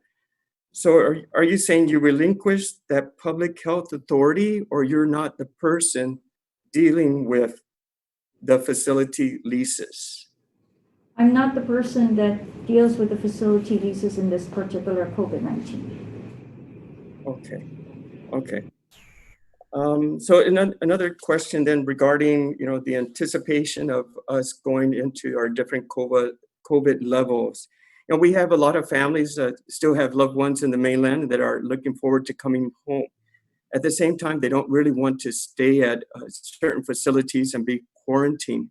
And some of them are doing their best to get the testing done, but because of the lack of airlines and travel arrangements, that testing could be owed, because I think there's a 72-hour requirement. For our local families, is there something that are we more lenient with them? Is it a must that they stay in these facilities when they're, for example, the family is coming back home from school or has something to do here and then going to go back off island again? Can you please explain, are these conditions going to be reduced for those situations? They're not tourist. Yeah, yes. I'll explain something that happened. When we first started this whole isolation and quarantine facilities, because we wanted to make certain that those that are coming in from like the Philippines, especially, that's how we started with all the infection, was specifically with the Philippine passengers. We knew that we wanted to focus that the quarantine area, these are people coming in, they're coming in. We originally had it where they'll be self-quarantined. They have to sign a voluntary agreement. Now, they live in Guam, of course, they can quarantine at home. If they are travelers, we originally had it that they have to be quarantined in a government quarantine facility. Later on, when everything started exploding and having lots of hot spots, meaning the United States started getting really all the hot spots coming in, and we're getting travelers from everywhere, we wanted to ensure further containment of the spread of the infection. And so we didn't know if they're, local residents or non-residents that have the infection. So we moved toward a more stringent type of containment, because we wanted to ensure that our numbers are contained. And so what we did was we moved all the people, whether they're residents or non-residents, into this facility called the quarantine facility. They have to, however, sign, a voluntary agreement. And we had some passengers that didn't want to sign it. And of course, the only rule that, with my power as a public health director, to contain any infection from further spreading and becoming a threat to the public, is for me to have that power to say, okay, you don't want to voluntarily quarantine, then I have to invoke involuntary quarantine. And that's where I had to appear at court, because those passengers from the Philippines and any other passengers coming at a certain time, especially at that time it was the Philippines, was a very hot spot. We had to implement that right away to contain it. And so I had to go to court, and I had so many listing of passengers that didn't want to, sign a voluntary agreement. And so we had to revert to involuntary. So my role as the director is I need to notify the court, let them have a listing of all the passengers, where they're staying at, what room at the hotel, and so forth. So we did all that along with the AG. We coordinated all that. And then I appeared in court, as you already all know. and I had to answer the questions for 1 whole hour that they asked me, what about some people that are in quarantine that, let's say, they live on Guam? Do you have any other exemptions that you can put in place? And so I told the judge that yes, we had cases where a lot of the passengers at that time wanted to come from Philippines because they wanted to come back because they're going to shut down the whole airline industry from the Philippines. So they all wanted to come back, and so some of them came from St. Luke's. Quite a few of them had just surgery, and so these passengers were some of the people that we have to take into consideration, because we know that exemptions can be made if they have like comorbid conditions, something like. Hold on one second. And so what we had to do was we had comorbid conditions, we had issues of that nature. There are exemptions that I told the judge that can be made, such as behavioral health issues, and there's certain criteria that we do have in place, and I did explain all that to her. And then she said, okay, I just want to know that. So I explained that to her. So there are conditions that we do look into that they can allow them to go to home to self-quarantine. So that's what happened, Senator. And now that we're trying to get back into controlling all the, the airline industry is going to open up again. So we cannot scale down the quarantine and the isolation at this point, because what the judge also asked me, are there anybody in the quarantine that ended up having COVID positive cases? And I told the judge, yes, ma'am. We ended up seeing several passengers that tested positive. What happened was they some of them don't even have symptoms. We had one passenger that just had the loss of sense of taste and smell, and he was the one that was complaining the most. He was really belligerent until he found out he was COVID positive. His whole attitude just was a 360-degree turn. And, then he realized, oh my gosh, I realize now what you're doing, and I really appreciate it. He was giving us the hardest time. So the reason why we do that quarantine is because the incubation period when somebody is infected or exposed, there's exposure of 2 days to 14 days. And during that time of the incubation period, they may exhibit symptoms. And usually if their testing is going to be done, we test the person. Usually the virus will appear in their test. If we test too early, it may not show. If we test later, there's a time frame to show. And so we don't want to have any false negatives. And so having said that, I hope you understand the importance of enhancing our quarantine and enhancing our isolation. And today, a lot of people are still going to the quarantine area, and we're still seeing positive case. We had a positive case, and we knew that was identified because there was a positive individual that traveled, and we had to test all those people in the same aircraft that came with that passenger in the quarantine area. So that's what I'm trying to say. We look at cases individually, and we see if the home is sufficient for quarantine or isolation. If it's not, then they will be moved to the government of Guam isolation if their home is not sufficient. And so I hope that answers your question, Senator. I know I'm trying to be as detailed as possible. If they took the test 72 hours prior, would that get them out of quarantine? Yes. Okay. And so we're not really reducing any of the restrictions. Okay. Thank you very much. Thank you, Madam Chair.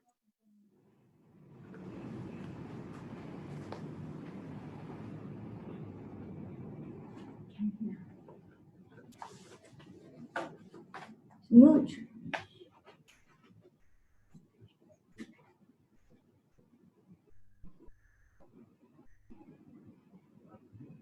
I cannot hear.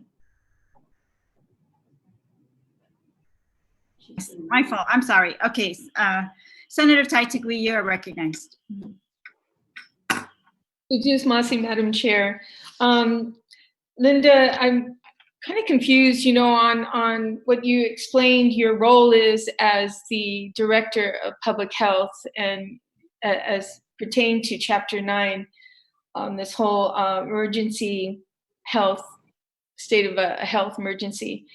And some of the things that you mentioned on there, and based on that chapter, it looks like you have a lot more power with regards to purchasing, signing on contracts, etc. But one of the things is procurement procedures that wasn't discussed earlier. As the based on an health emergency situation, you oversee all these things, or what's allowable. So on the procurement process, how are you going about to ensure that whatever you do sign follows these procurements? This is to what I've done so far is the procurement within the Department of Public Health. That's the procurement that I do sign, all the requisitions coming in from the Department of Public Health at this point in time. So you have no say on any kind of procurement process with like the quarantine facilities, which is a public health issue. Correct. So you're saying that, okay. I don't see that. The second one, you talked about the funding of the $397,000 from the 117 million CARES Act funding. Now, it said earlier, if I'm not mistaken, that 700,000 came from local funding and 500,000 came from federal. However, if you are trying to replenish what you've taken out of other departments within your agency to cover these costs, that you're looking at the 397 to replenish those areas. But quite earlier, didn't I hear it was $700,000 that was taken out of some local funds? So that's quite shy of 397 that you're going to receive. Yeah, that remaining difference, right? The 313, which was the difference between the 700,000, the 710,000, and the 397, because the CARES Act, the relief fund, when you look into the provisions and the conditions, they only provide for, I guess, replenishment or recovery between within certain dates, and that date was identified as the date the governor proclaimed the emergency through EO 2020-03, and that took in effect March 14th. So the monies that we spent prior to March 14th amounted to 313. So that was how it was isolated. And then 2 million. What BBMR did is they diverted that to testing. So it's still being provided to us, but not in the fashion identified with the 397. I see. So you plan on any other expenses like test kits or anything as far as employees that you may need or hire additional employees? So you're banking on Department of Administration to be able to fund your agency instead of directly going after this CARES Act fund? From what I heard through the budget, every department and agency provided their basically wish list or what they needed for this pandemic. And things were agreed to, like DOC was given extra money, to provide a separate facility from the other inmates in case someone is infected, an example. BBMR asking for these cases, these computer cases. So what is Department of Public Health and Social Services provided to BBMR for their request as part of the CARES Act, other than the 397 that you're looking at?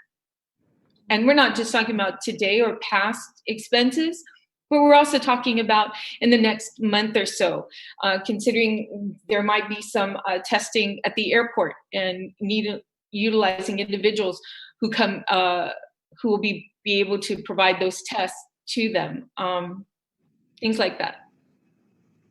Yeah, I think right now, the need, we base it upon what our actual expenditures were.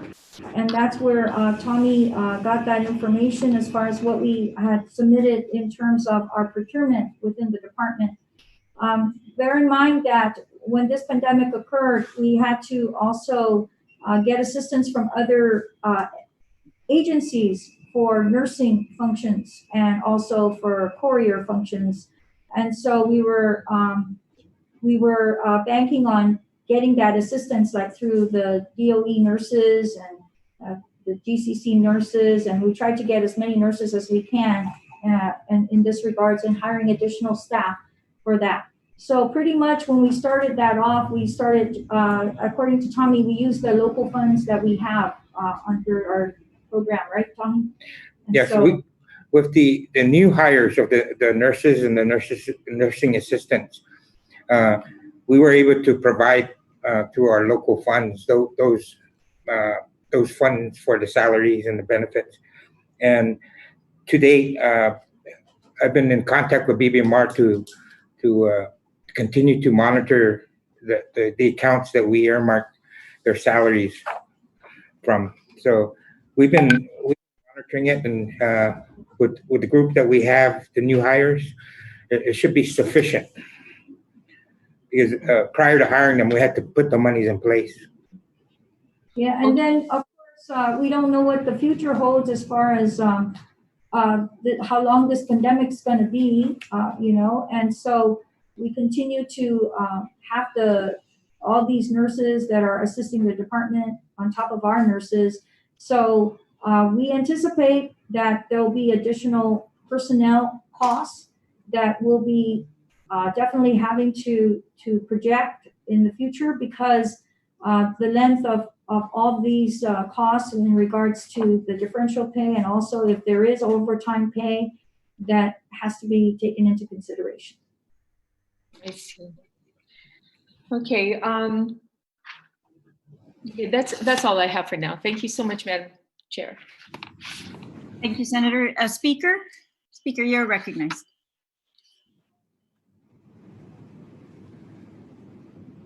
Can you hear me now? Yes.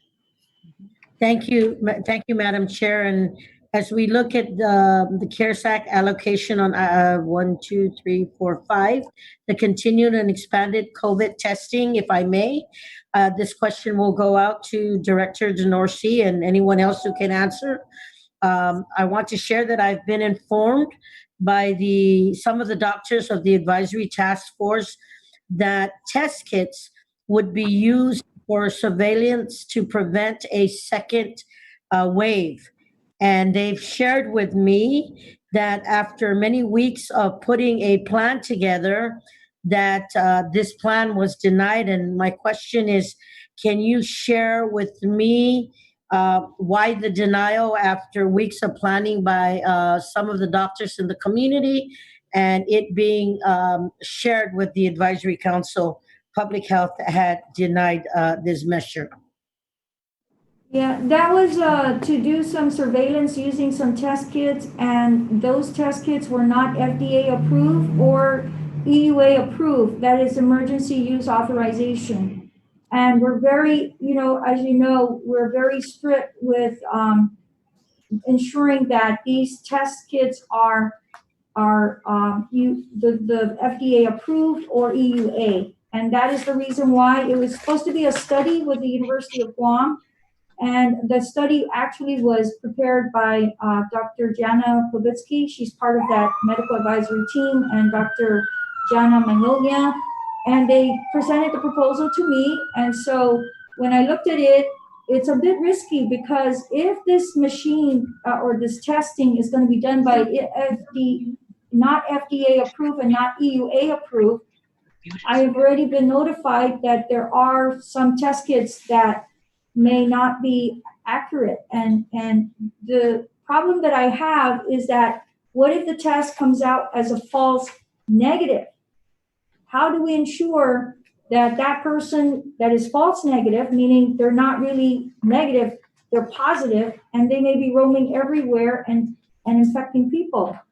I have CLIA standards that have to be followed for our laboratory, and CLIA stands for Clinical Laboratory Improvement Amendment. And these CLIA standards are set, and we have to adhere to that, especially our laboratory, our CLIA certified, and we get reimbursements also from CMS, Centers for Medicare and Medicaid Services, and so we have to adhere to those standards. And I do have the laboratory personnel here, and she'd be more than happy to answer any other questions pertinent to the laboratory. Well, then maybe my next follow-up Maglonia's question. here too. Dr. Magnolia is on the line, so she can explain more. Dr. Magnolia, can we get you on the line regarding the study? Well, Yes. Thank you. If you can follow, speaker, if you can follow up with your question, speaker. Yes, again, then on the latest conversation, there was a other plan that includes EUA standards from several companies that have that preliminary FDA standard approval, not the complete, but the EUA. Would there be a reconsideration if the proposal was brought up to the table again? Thank you, Madam Chair. Dr. Manglonia, you're recognized. Thank you. First prong was the non-FDA kits. They were sitting in a warehouse someplace, and we were saying, wow, we hate to lose these. You know, we don't know if they're valid or not. So we projected or proposed the study just to use the test because they were there. In the meantime, the FDA has granted some EUA, which is emergency use authorization or clearance to use other tests, which I'm told are now on island. Because we were using the non-FDA, we proposed a study. Now that these are available, there's no study needed. They can just use those, and the privates have access to those. So now we don't have to do it under a study. They can just use them because they're approved for use. So no study needed now. They can just use them like they would any other test. So I can give the reconfirmation to the clinics that have asked that if it has the EUA approval, then it could be utilized.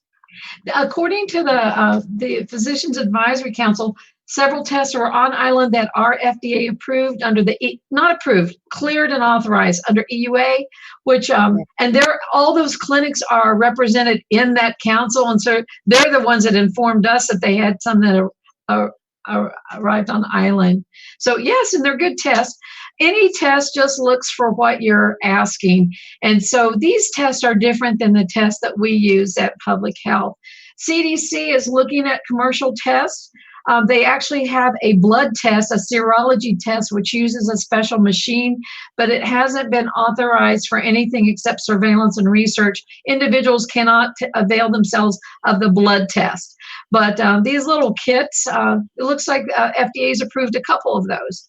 And I'm told that they do have them available. And so the study was only to use things that were non-FDA because we didn't want them to just be thrown out, you know, and discarded.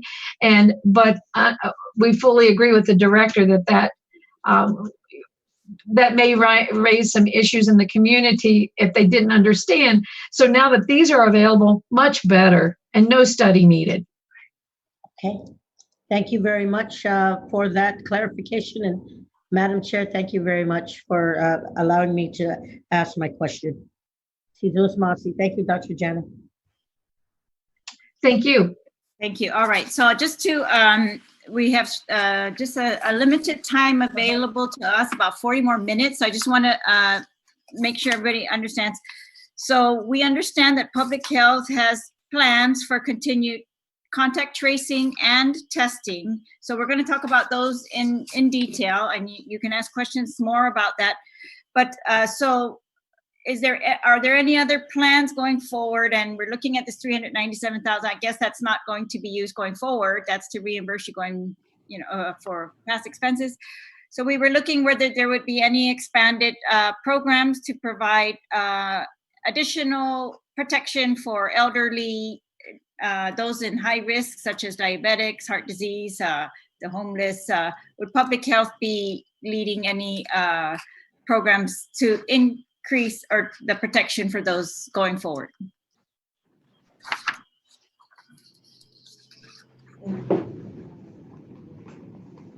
This is a two-pronged question. So as far as the elderly, I think Art has contracts with the elderly population. So I would like to ask Art to chime in terms of these, the CARES Act relative to that. And then we'll chime in on the other part of the question, which has to do with the contact. Okay, Art? All right. Good morning, all our fellow senators. Thank you. So with regard to the services for the seniors, most of our services are still operational. We have case management and operation in home. Our meal delivery programs, both congregate and home delivered, are still operational. Transportation, we are still transporting seniors using protective personal equipment for both the senior and the transporter to dialysis and other medical appointments. We are also still providing National Family Caregiver Support Program. We're also providing telephone reassurance. And so basically keeping in touch with our senior population who are on our programs, having, like, for example, adult daycare is not operating in terms of all the seniors gathering together at the 3 sites. However, they are doing a couple of things. We have a drive-through program right now for the same thing is also being done for in-home. They're also calling clients who are at home, and also those clients that have expressed concern about continuing services, and also their caregivers. So the day would see about 500, on an average 550 clients. Now we're at 975 meal orders as of yesterday. So we've seen about a 78% spike. Working with our director, working with GSA, and working with our meal vendor, we have increased the food program. Its capacity was 880. Today it's at 1180 with the most recent meal order of 975. We still have 205 spots available for seniors to register for the congregate meals program. And so we're seeing a steady spike, a steady increase in the nutrition program. We've also maximized our home delivered meals program to 1,320. It was 1,100, and with the 10% increase. And we've done this all with GSA. Our vendors have come on board. And to make this program work like at the congregate, I have to just take a moment, Senators, if I may, because without the help of the Mayor's Council, Senior Center Operations, the staff from the daycare program, staff from the Nursing Resource Command out of HPLO, who am I missing? Health Services of the Pacific, they all come together. They're all helping us do the drive-through.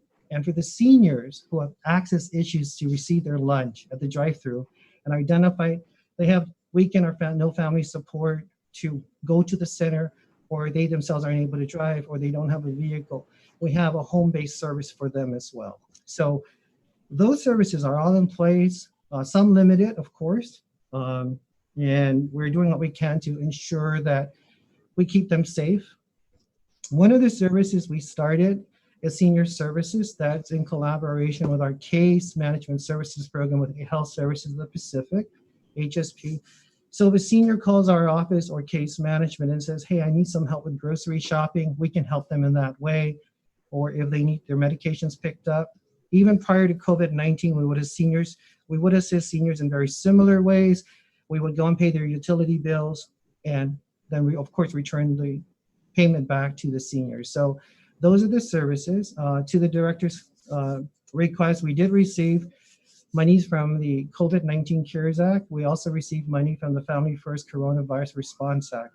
And so we got 600,000 first, and that was for nutrition, 200 for congregate, which is over the senior centers. Of course, they're not congregating today, but we're still providing that service. And the second one is 400,000 with our home delivered.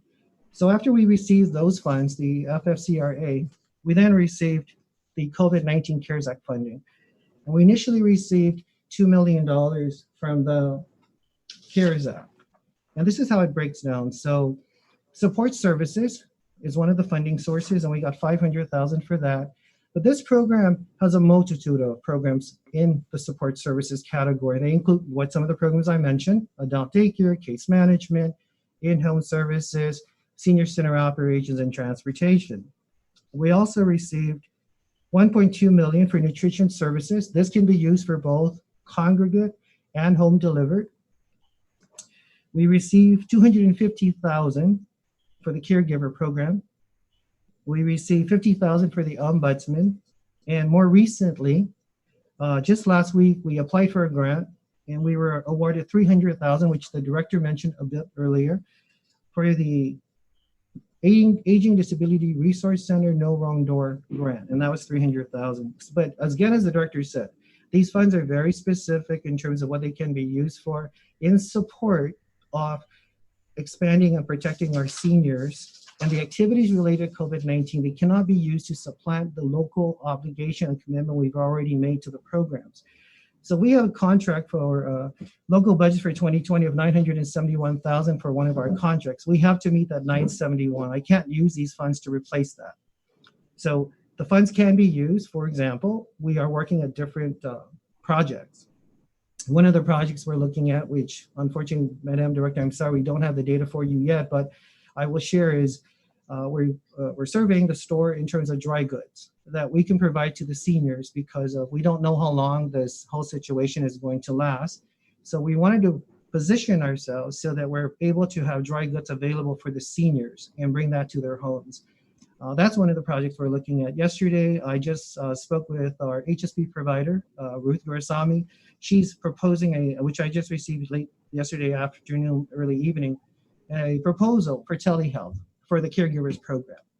But not only am I looking at it from the perspective of what we can do under COVID-19 for the telehealth, Ruth and I are talking about how can we sustain this post-COVID-19 so that we're also better positioned for another health crisis or another situation in which we need to reach out to the seniors and provide them telehealth services. So we're trying to do it in a way where, yes, we definitely intend to spend these dollars in support of COVID-19 response.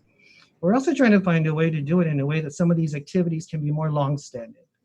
And then I'm working with Cedars already, and I met with them. And we worked on a proposal for the Aging Disability Resource Center No Wrong Door project. I met with them yesterday, and we're meeting again next week, Wednesday, to further refine the proposal for them to assist us to put that project in place. So we're at different points, but I have to go like my colleague Tom Nadeau. I'm very short-staffed. Today, I have 10 people working in the Division of Senior Citizens, which includes me. Part of my staff are also responding to the congregate sites in which some of the sites need our help. So 3 of the sites were assisting Sinahanya, Mangilao, and Jonya Talafulfo. Jonya Talafulfo just reopened as a congregate site on Monday. So I've had my staff go out there to ensure that operation is set. And then the plan is on Monday of next week, they would pull back. And we're hoping the staff we put there from our provider network, like Health Services of the Pacific, Kaufenberg Enterprise, the Mayor's Council, daycare programs, and all the others are going to be able to sustain it with my staff coming back in so we can do the activities that we need to do to put these funds in place. Most of the accounts are being set up. One hasn't been set up yet because we just received clarification this morning on how we can assess each grant 5% for administrative operations. We just want to take it slowly. Yes, we want to spend this. Yes, we want to be out there, but we don't want to do it in a way that we make a mistake. So we want to be sure that our grantor is on page with us and we're doing exactly as they say we can spend these dollars on. So that's what we're doing. We do have protective services in operation. Investigations are primarily via phone. The protocol has changed. Home visits are not as a norm practice right now. And if they do go out, they're definitely having to ensure the senior is well for the interview, that there's other members of the family have to be assessed. So things that you may not normally think or consider to assess, you're having to assess to make sure the senior is well enough, there's no one sick in the house or in the home, as well as the workers being sure that they have a mask and other protective equipment. So I'm not sure if I answered all your questions, but please let us know how we can respond to any of your inquiries. Thank you. I think that covers everything. I'm sure looking forward to these sustainable and more permanent practices going forward. And I'm sure that will be followed up by the chairperson of the seniors, Senator Shelton, future hearings. Thank you. And so can we just ask, before we move on to testing and tracing, if we could ask, does public health have any plans to increase housing assistance or to provide housing assistance with CARES Act money or other grants that they might have received because of the emergency? No, our role is not in the housing industry. All right. Shelters, though, are operated by public health at this point, or contracted out by public health. And so is that the CARES Act money is not going to you for additional sheltering or people who might have been displaced because of lack of jobs? No, there's no money for that. But we do have Guma San Jose, who's 24-hour, who are open 24 hours for emergency shelter and support services for the homeless population. They can accommodate up to 500 for adults and children. And so they also provide any new capacity in that regard? Any additional funding? No. Or okay, No. All right. We're going to move on. Okay, so now the last remaining items are the contact tracing. We just want to know, going forward, your plans to increase your capacity or permanentize your capacity to do contact tracing, and does that require additional staff? Have you hired this? Were they announced? And or what are the changes going to be, I guess, permanently moving forward, if any?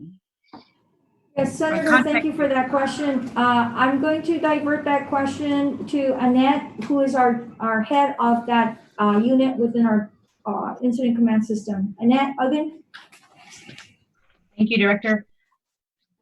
The department has received approximately $532,000 through the CARES Act under our Epidemiology and Laboratory Capacity Program, which is for a 24-month period, and we do plan to hire additional staff that would assist for the contact tracing and case investigation. We have cross-trained existing staff within our bureau, as we've done in previous health outbreak response, to help assist with contact tracing, and so that we can be scaled up or scaled down as needed should we have another increase of cases. And so that is available to us. We have also, for this outbreak, was the first time we've actually partnered with the University of Guam. Dr. Yvette Paulino's undergraduate public health class was trained through our surveillance unit leader, investigation team leader, and they were able to assist us with contact tracing as well. And then we are now looking into proposed pilot studies using contact tracing applications, so tools to help us in that regard. However, we're still in discussions with the two different organizations. We are planning to do some initial demonstrations and training to see which of the applications do we want to pursue with the pilot study, and that will assist us with using technology to help with contact tracing. All right, so what are we looking at? How big of a staff are you going to increase by? With the CARES Act funding for 24 months, ma'am, we have two positions, a CDC investigator as well as a CDC coordinator 1. And then with our regular epidemiology and laboratory capacity funding that we get every year, it's non-competitive. We do have 2 additional positions in there, CDC coordinator 2s, that would also be able to assist with contact tracing in regards to healthcare acquired infections or emerging diseases. She also was able, thankfully to our director, was able to push. We have a limited term appointment, a CDC coordinator 1 with existing federal funds that was immediately pulled on to help us with investigation, contact tracing, and surveillance.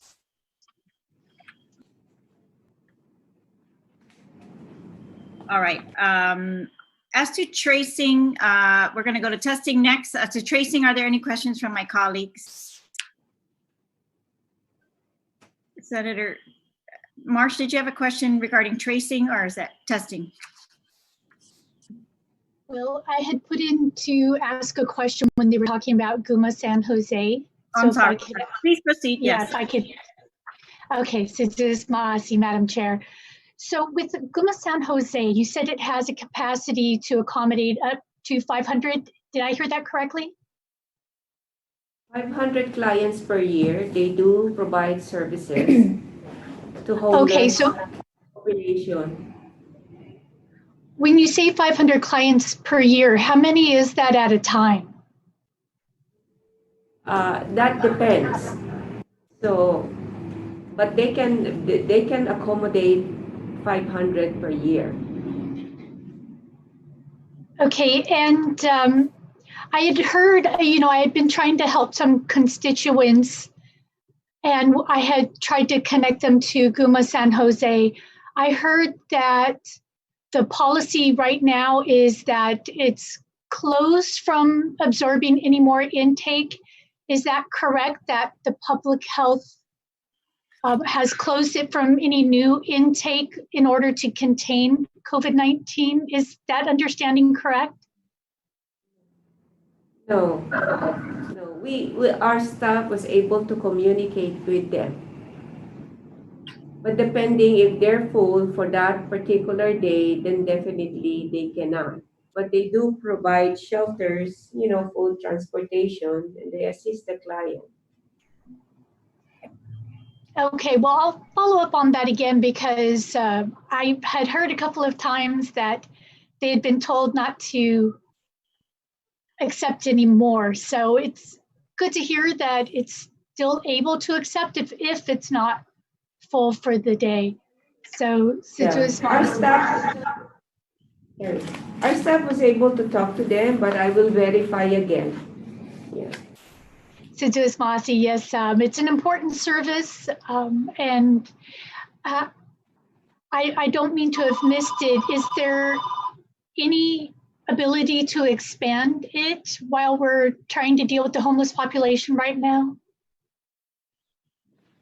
We have a congregate facility. Actually, there are 5 additional single family homes that are available. So they utilize that too.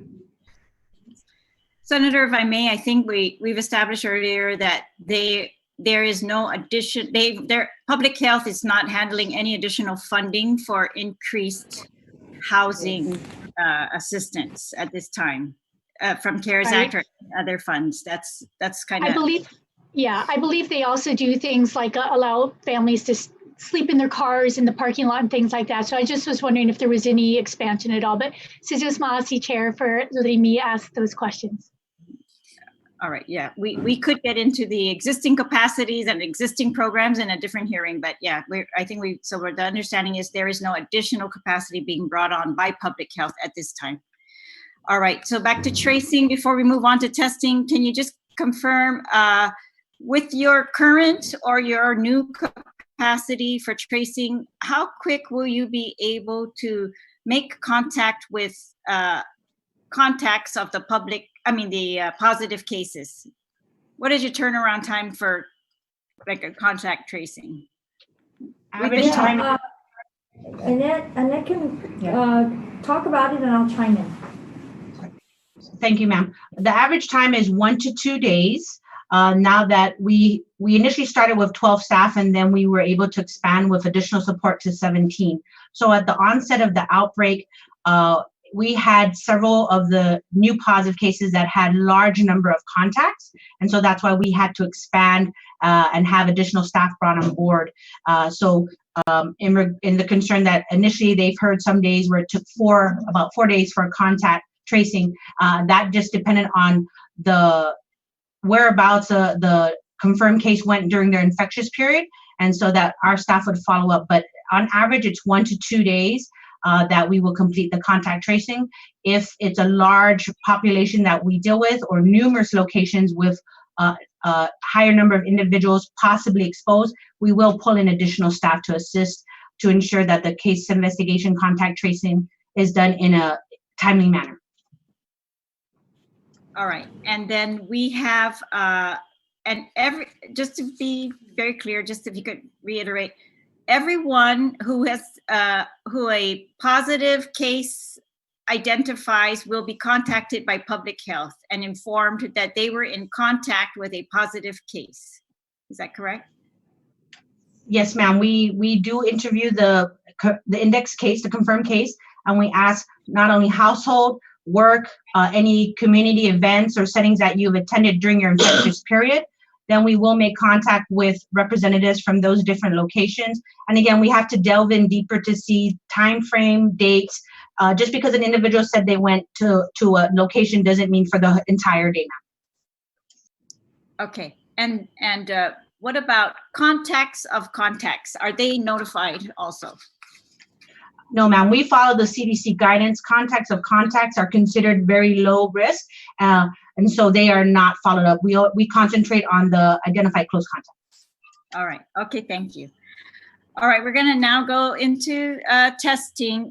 If you could just describe what is your capacity going forward. I know we've heard your plans for right now, but what are there any plans for capacity going forward? If you could describe those, and I'm sure my colleagues have questions, and if we could again talk about, diagnostic testing first and then serology or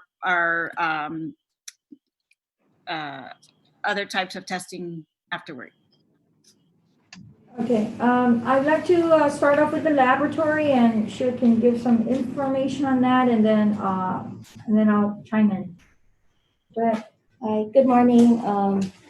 In terms of the Guam Public Health Laboratory capacity, we do have 2 machines or instrumentation that provide PCR testing. So one is the Gene Expert, and in the region of the Pacific, we are the only ones that have the 16 model, and we are able to test a maximum of 15 tests within 45 minutes. So that Gene Expert is very instrumental during the mass screening. We did receive Gene Expert cartridges test kits to perform on that module. And we did the mass screening for one of the days. We performed a total of 234 tests within, that is beyond 8 hours though, about 10 hour work. But, and then another machine is the ABI 7500 with Thermo Fisher. That PCR2 as well is a gold standard for the polymerase chain reaction method. And it involves manual RNA extraction so that it takes longer. So with a manual RNA extraction, the technician or lab staff has to perform, like, preparation time would be an hour and additional extraction time would be another hour. So total time spent on the PCR on the ABI 7500 is close to about 5 hours. So on that note, it can only result about 87 tests per day in comparison to our Gene Expert 16 module, which could go as much as 170 in 8 hours. Beyond that, we can reach 200. And then together both, at one point during the Manila screening, mass screening, that was the most that we received specimens for, a total of 242. And we managed to complete majority of it with only like a few pending for the next day. And both were run on the Gene Expert and the ABI. And we were having fun with it, competing. Of course, the Gene Expert would win ahead, but the ABI PCR with 29 per batch. So we ran 3 batches of the ABI PCR, and that totaled to 87, which would always be the max to run on the ABI. So we have those 2 machines, and it's working really well.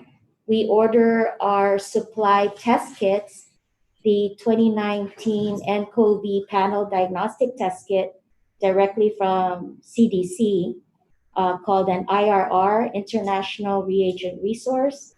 And we have been registered since 2013, I believe, and since H1N1. Actually, this mimics exactly the same I've been told about the H1N1 pandemic in 2009. We didn't have testing capability. No tests were developed yet at that time. And we would just refer, we had a referral mechanism to go to Hawaii State Lab. And that took about 3 to 5 days of turnaround time for test results. So we are very lucky that we do have the capacity already for the influenza when they develop the testing. IRR has been supplying us for the influenza subtyping, and all we have to really spend for is procuring the consumables, which is the pipetters, the tips, the extraction kits, and the PPEs, in addition to other items that are needed that is not provided with the IRR. Now, COVID time, the IRR has been very good at supplying other supplies other than the test kit itself. It has positive controls, human negative controls, really like quality assurance that we have a reference positive control run for each of the patient. So there is absolutely no false negativity, guaranteed.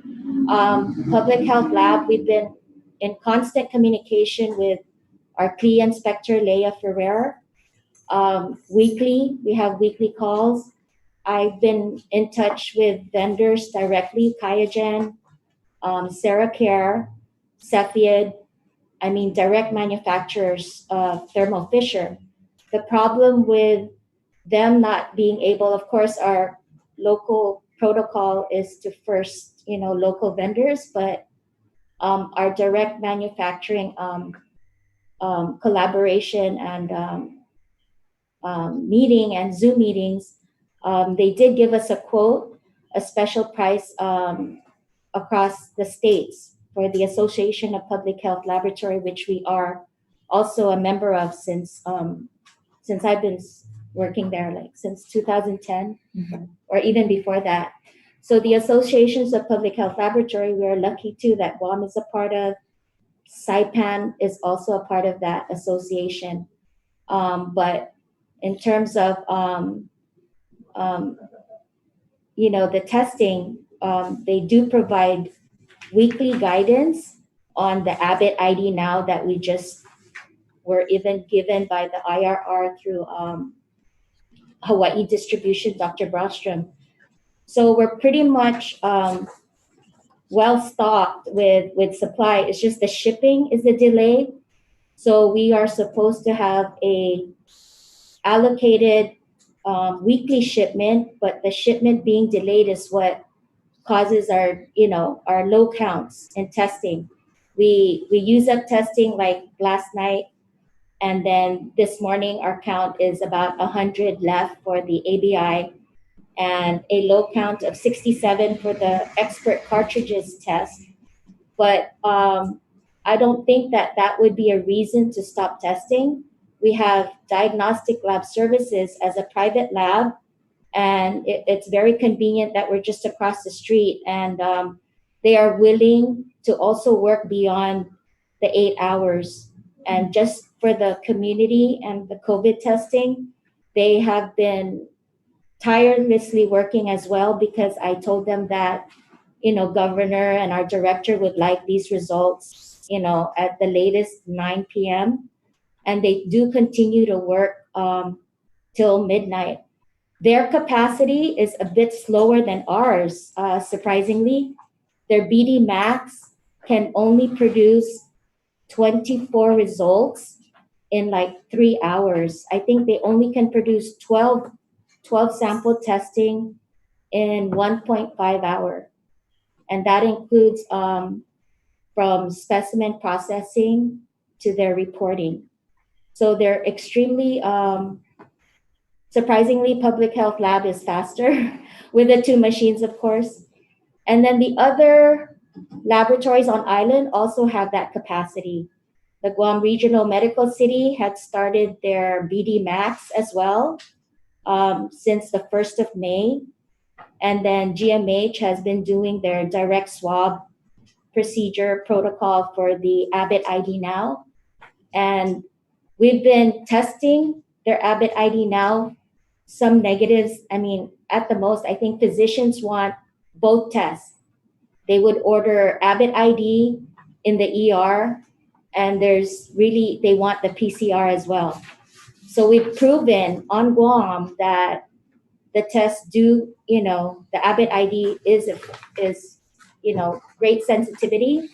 I mean, I know the manufacturer insert could be biased, but with other studies in the States, I mean, there's millions or hundreds of laboratories, of course, but under CLIA, I've talked to Leah about why the Abbott ID Now, our 1 mil, that news or press about the 1 mil BTM that we use, we had 100%, 200% validation studies successful between GPHL and GMH. Yet we do simply need to follow the latest instruction for use, which is to just use direct swab. So on that note, we did stop testing though since April 16, because that is the date that I am also in direct contact with Kelly Agustin. She was the Abbott trainer and special consultant to Guam. She's based in Hawaii. And we were even, WhatsApping about, hey, why is it the false negativity issue and everyone else wanting the Abbott ID Now being transferred to other, facilities. So public health we gave one to GMH, but the other one is now going to be redirected to the Northern Clinic.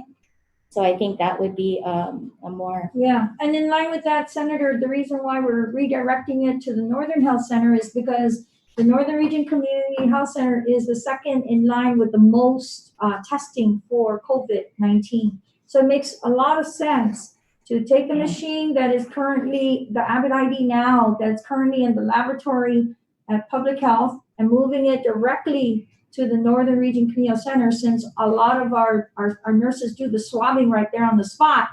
And that swabbing that is done to make the machine have an accurate reading is for it to directly not be in any transport medium, but for it to be directly tested right away into the machine. So that makes a lot more sense. Plus, their Safe Cares Act grant can allow them, utilizing their funds, to order more test kits and nasopharyngeal swabs and anything else that is necessary for that testing.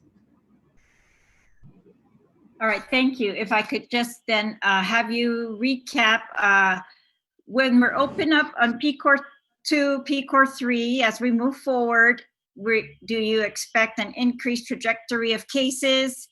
And is your ability to test, meaning your lab equipment, of course, but your supplies, able to meet this projected trajectory?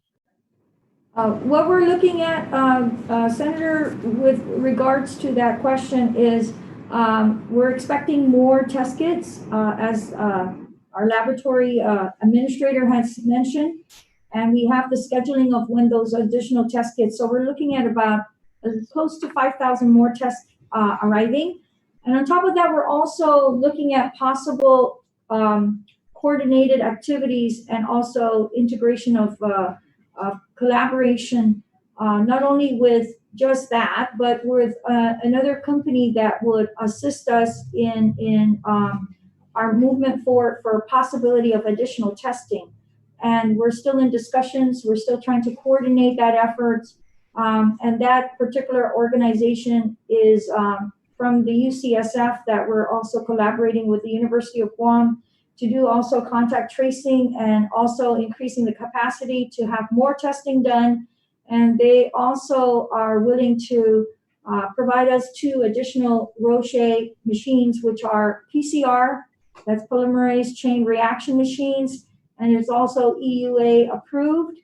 And so given that, if we get 2 more, we're planning to utilize that capability and additional capacity on top of DLS to continue our efforts to do more testing. And so with that, they're letting us know that they can do an additional 1,000 tests per day.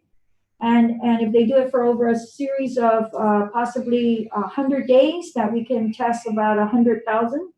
And our concern is, again, would they have that capability to get the test kits in? And we were assured that that shouldn't be a problem because Rocher already has an account with DLS. So in that efforts, they said that we shouldn't have any issues.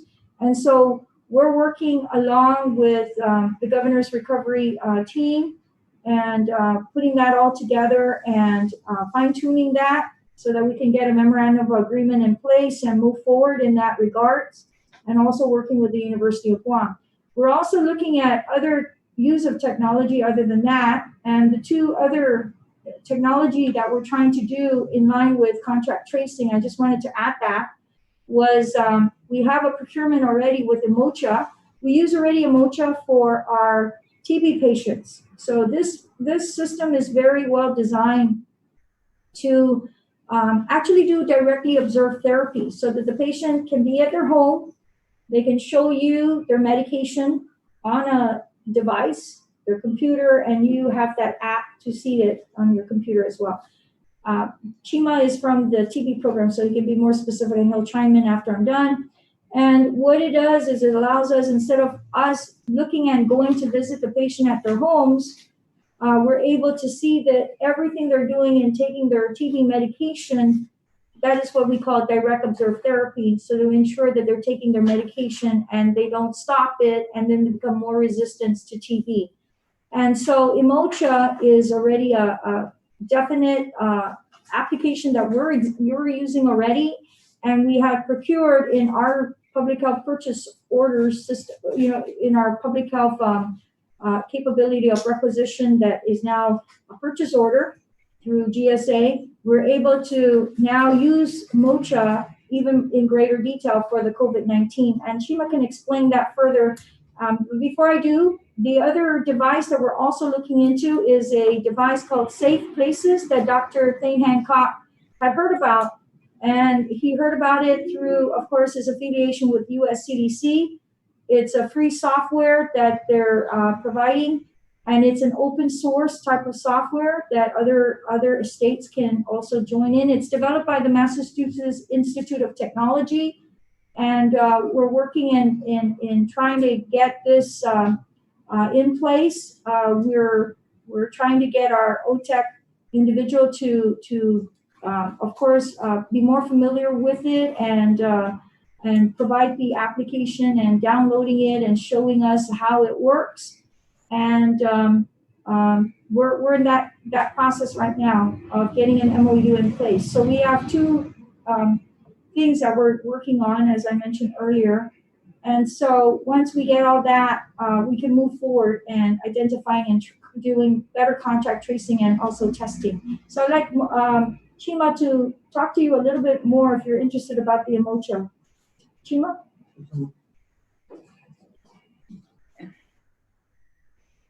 Chima, speak. Okay. Good afternoon. Good morning. The Emocha outbreak monitoring system is designed to monitor people who are at home and quarantine, to record their temperature and symptom check for COVID. That is part of the support that the containment team would have if we have increased number of people in quarantine.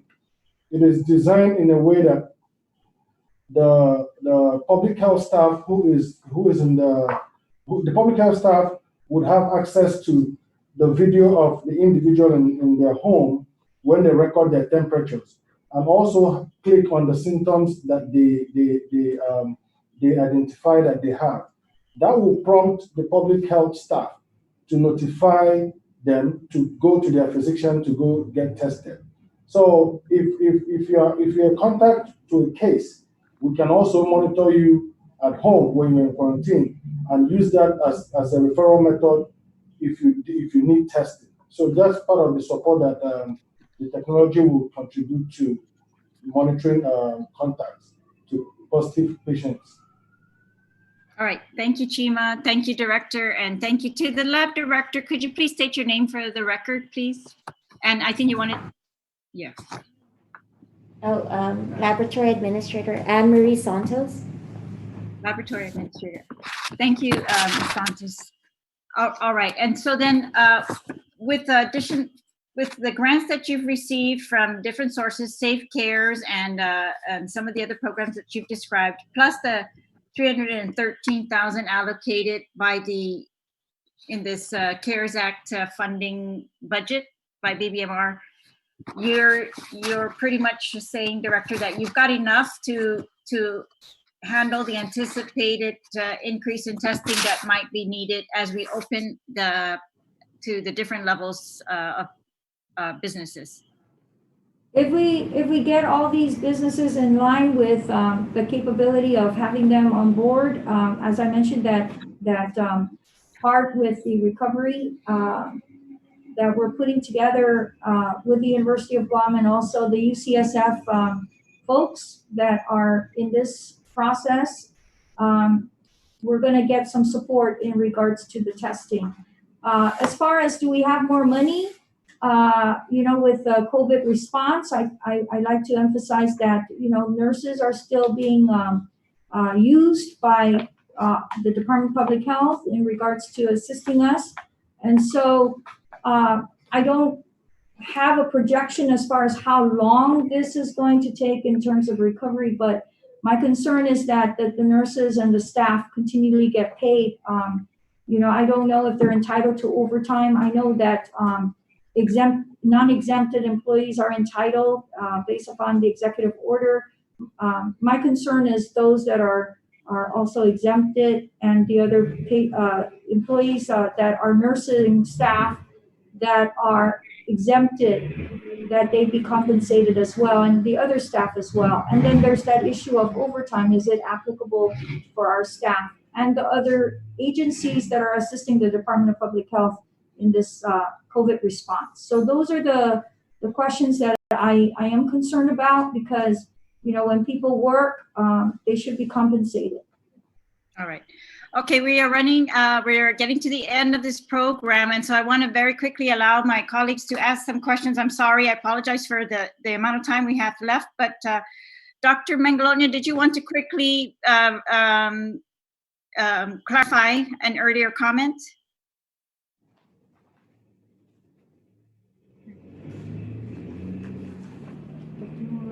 If not, then Senator Perez. Yes, thank you, Madam Chair. Just really quickly, so Linda, do you have day-to-day numbers from the military as far as their positive cases? And is there coordination regarding contact tracing between folks in the military and people in contact?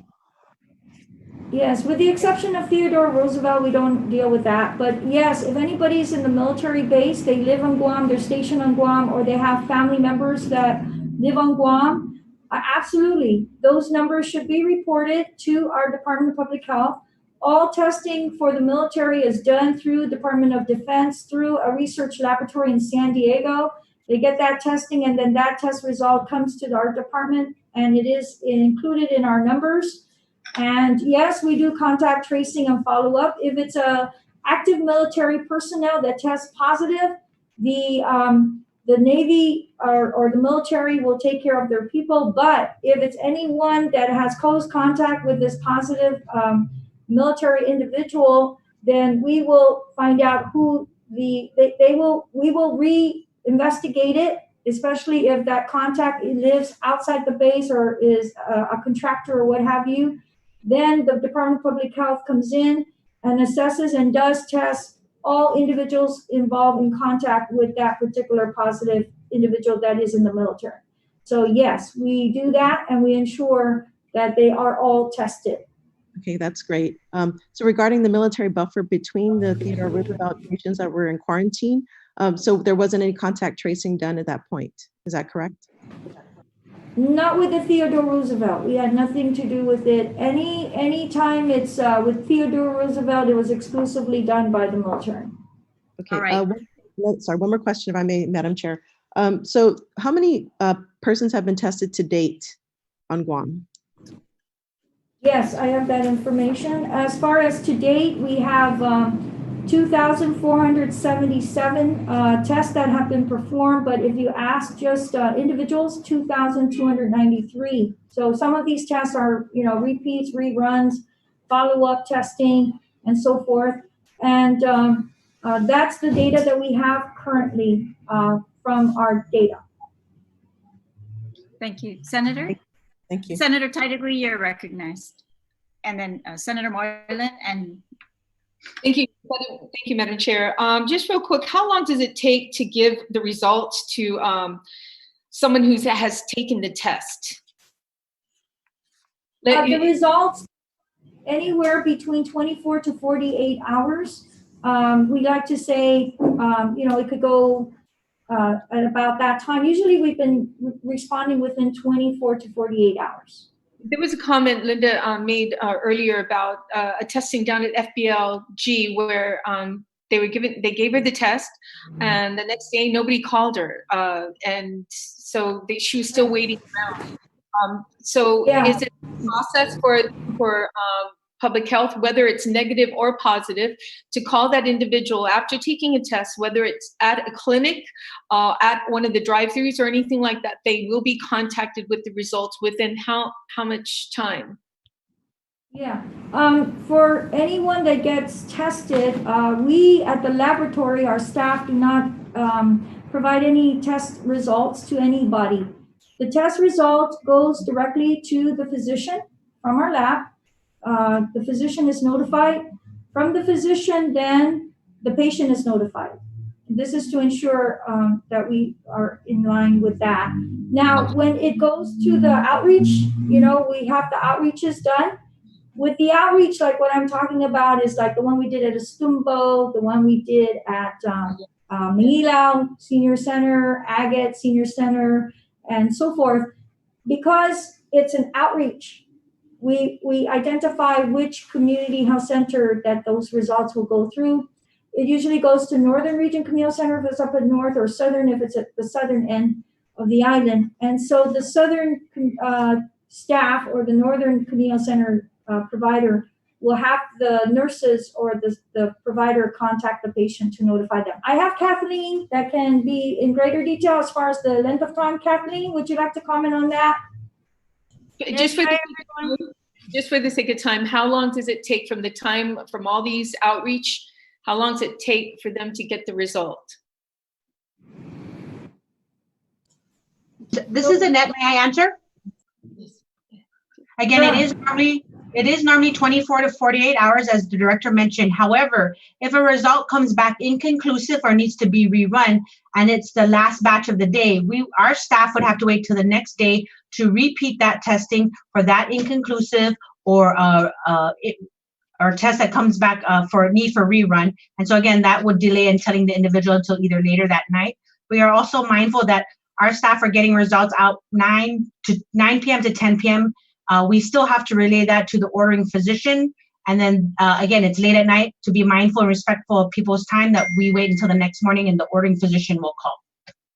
Okay, thank you. So it's about 1 to 2 days, correct? Yes, ma'am. Okay, thank you. For the sake of time, Madam Chair, I'll go ahead and yield the rest of my time. I appreciate it, and appreciate the patience of all my colleagues. And Senator Moreland, did you have a question? You're recognized. Thank you, Madam Chair. Thank you, Director, and all your staff. Appreciate all your efforts there. Just going back to that contract again, I just want to be specifically clear in my mind. Director, did you authorize anyone in the governor's legal office to use your signature on March 18 designation letters to the hotels, please? At the time, usually when I have my electronic signature, it is they call me, and so when they call me, they will ask, what information needs to be released. And so when they did that, for that, the one they were talking about was the letters for the congregate shelter. It was just a letter that says the use of the properties, right, for the isolation and quarantine. At the time I got the call, I don't recall the call. However, as I mentioned earlier, it was a time where I don't recall the call, and that's the truth that I want to share. Okay. I thank you, Director. Thank you to your staff. Thank you, Madam Chair. Thank you. Any other colleagues have a question? Just raise your hand. Senator Muñoz. Okay, just a quick question for the director. During all the passengers coming in during the 14-day quarantine, are they required to pay for their own hotel and meals? That's a good question. If you're a resident, you're not required. If you are not a resident, then the airline industry is required to do that, or the passenger. So the airline can have the passengers pay for their own hotels and meals? Yes. Okay. And so even if they're not a resident here, they still have to go through the 14-day quarantine? Absolutely. Okay. Yes, ma'am. Okay. Unless Okay. they have a proof of the fact that they have been tested 72 hours prior to arriving on Guam, and we see the test, then yes, they can be exempted from the government of Guam facility quarantine, but that's not to say they cannot do self-quarantine wherever they're at while they're in Guam. Okay? Okay. That was my final question, and I guess I just want to make a final comment to wish all the moms at Department of Public Health and Social Services a happy Mother's Day, since we're just a couple days away. So happy Mother's Day to you, Director DeNorsi, and your entire staff there celebrating. Thank you, Senators. I really appreciate the call, and we are very open and willing to answer all your questions, and thank you for your support in our endeavor, and hopefully you can assist us as we move forward and our fight and our quest to eliminate this virus. Thank you. Thank you again. Senator Moylan, did you have a question? No. Any other questions? Speaker. All right. Is Senator Talina there? Is she still on the call? I don't see her right now. Okay. If anybody would like to know, we're responding to her letter, so we're just getting some information before we respond. So if you can just relay that message to her, we'll get the letter out to her with the response, okay? All right, thanks. And again, I want to thank all of you at Public Health for all the work that you have done during this emergency, preparing in advance, responding quickly when we did see cases, and the continued work that you do, the risk that you put yourself in. And I realize, I think all my colleagues, we realize that there's a big burden on public health throughout the emergency and going forward to that our health is really being placed on your shoulders, and this compliance with all, that everyone's going to do their part. Ultimately it's going to be up to the Department of Public Health to monitor that and let us know when, things are not going well. So I do think it's a big challenge going forward to ensure that you have the resources necessary. I want to commend you for seeking the grants, getting the money that you have received so far. Thank you for that work. Thank you for that, taking the lead in that. I appreciate that very much. We all do. And again, we will work with you to ensure that you have what you need while we are trusting in you. So Sizuas Maasi, again, Dr. Darcy, your deputy directors, and all the division heads at the department. And thank you again to my colleagues, Sizuas Maasi. This hearing is now, it's 12:03 p.m. Thank you, Madam Chair and Senators. Thank you.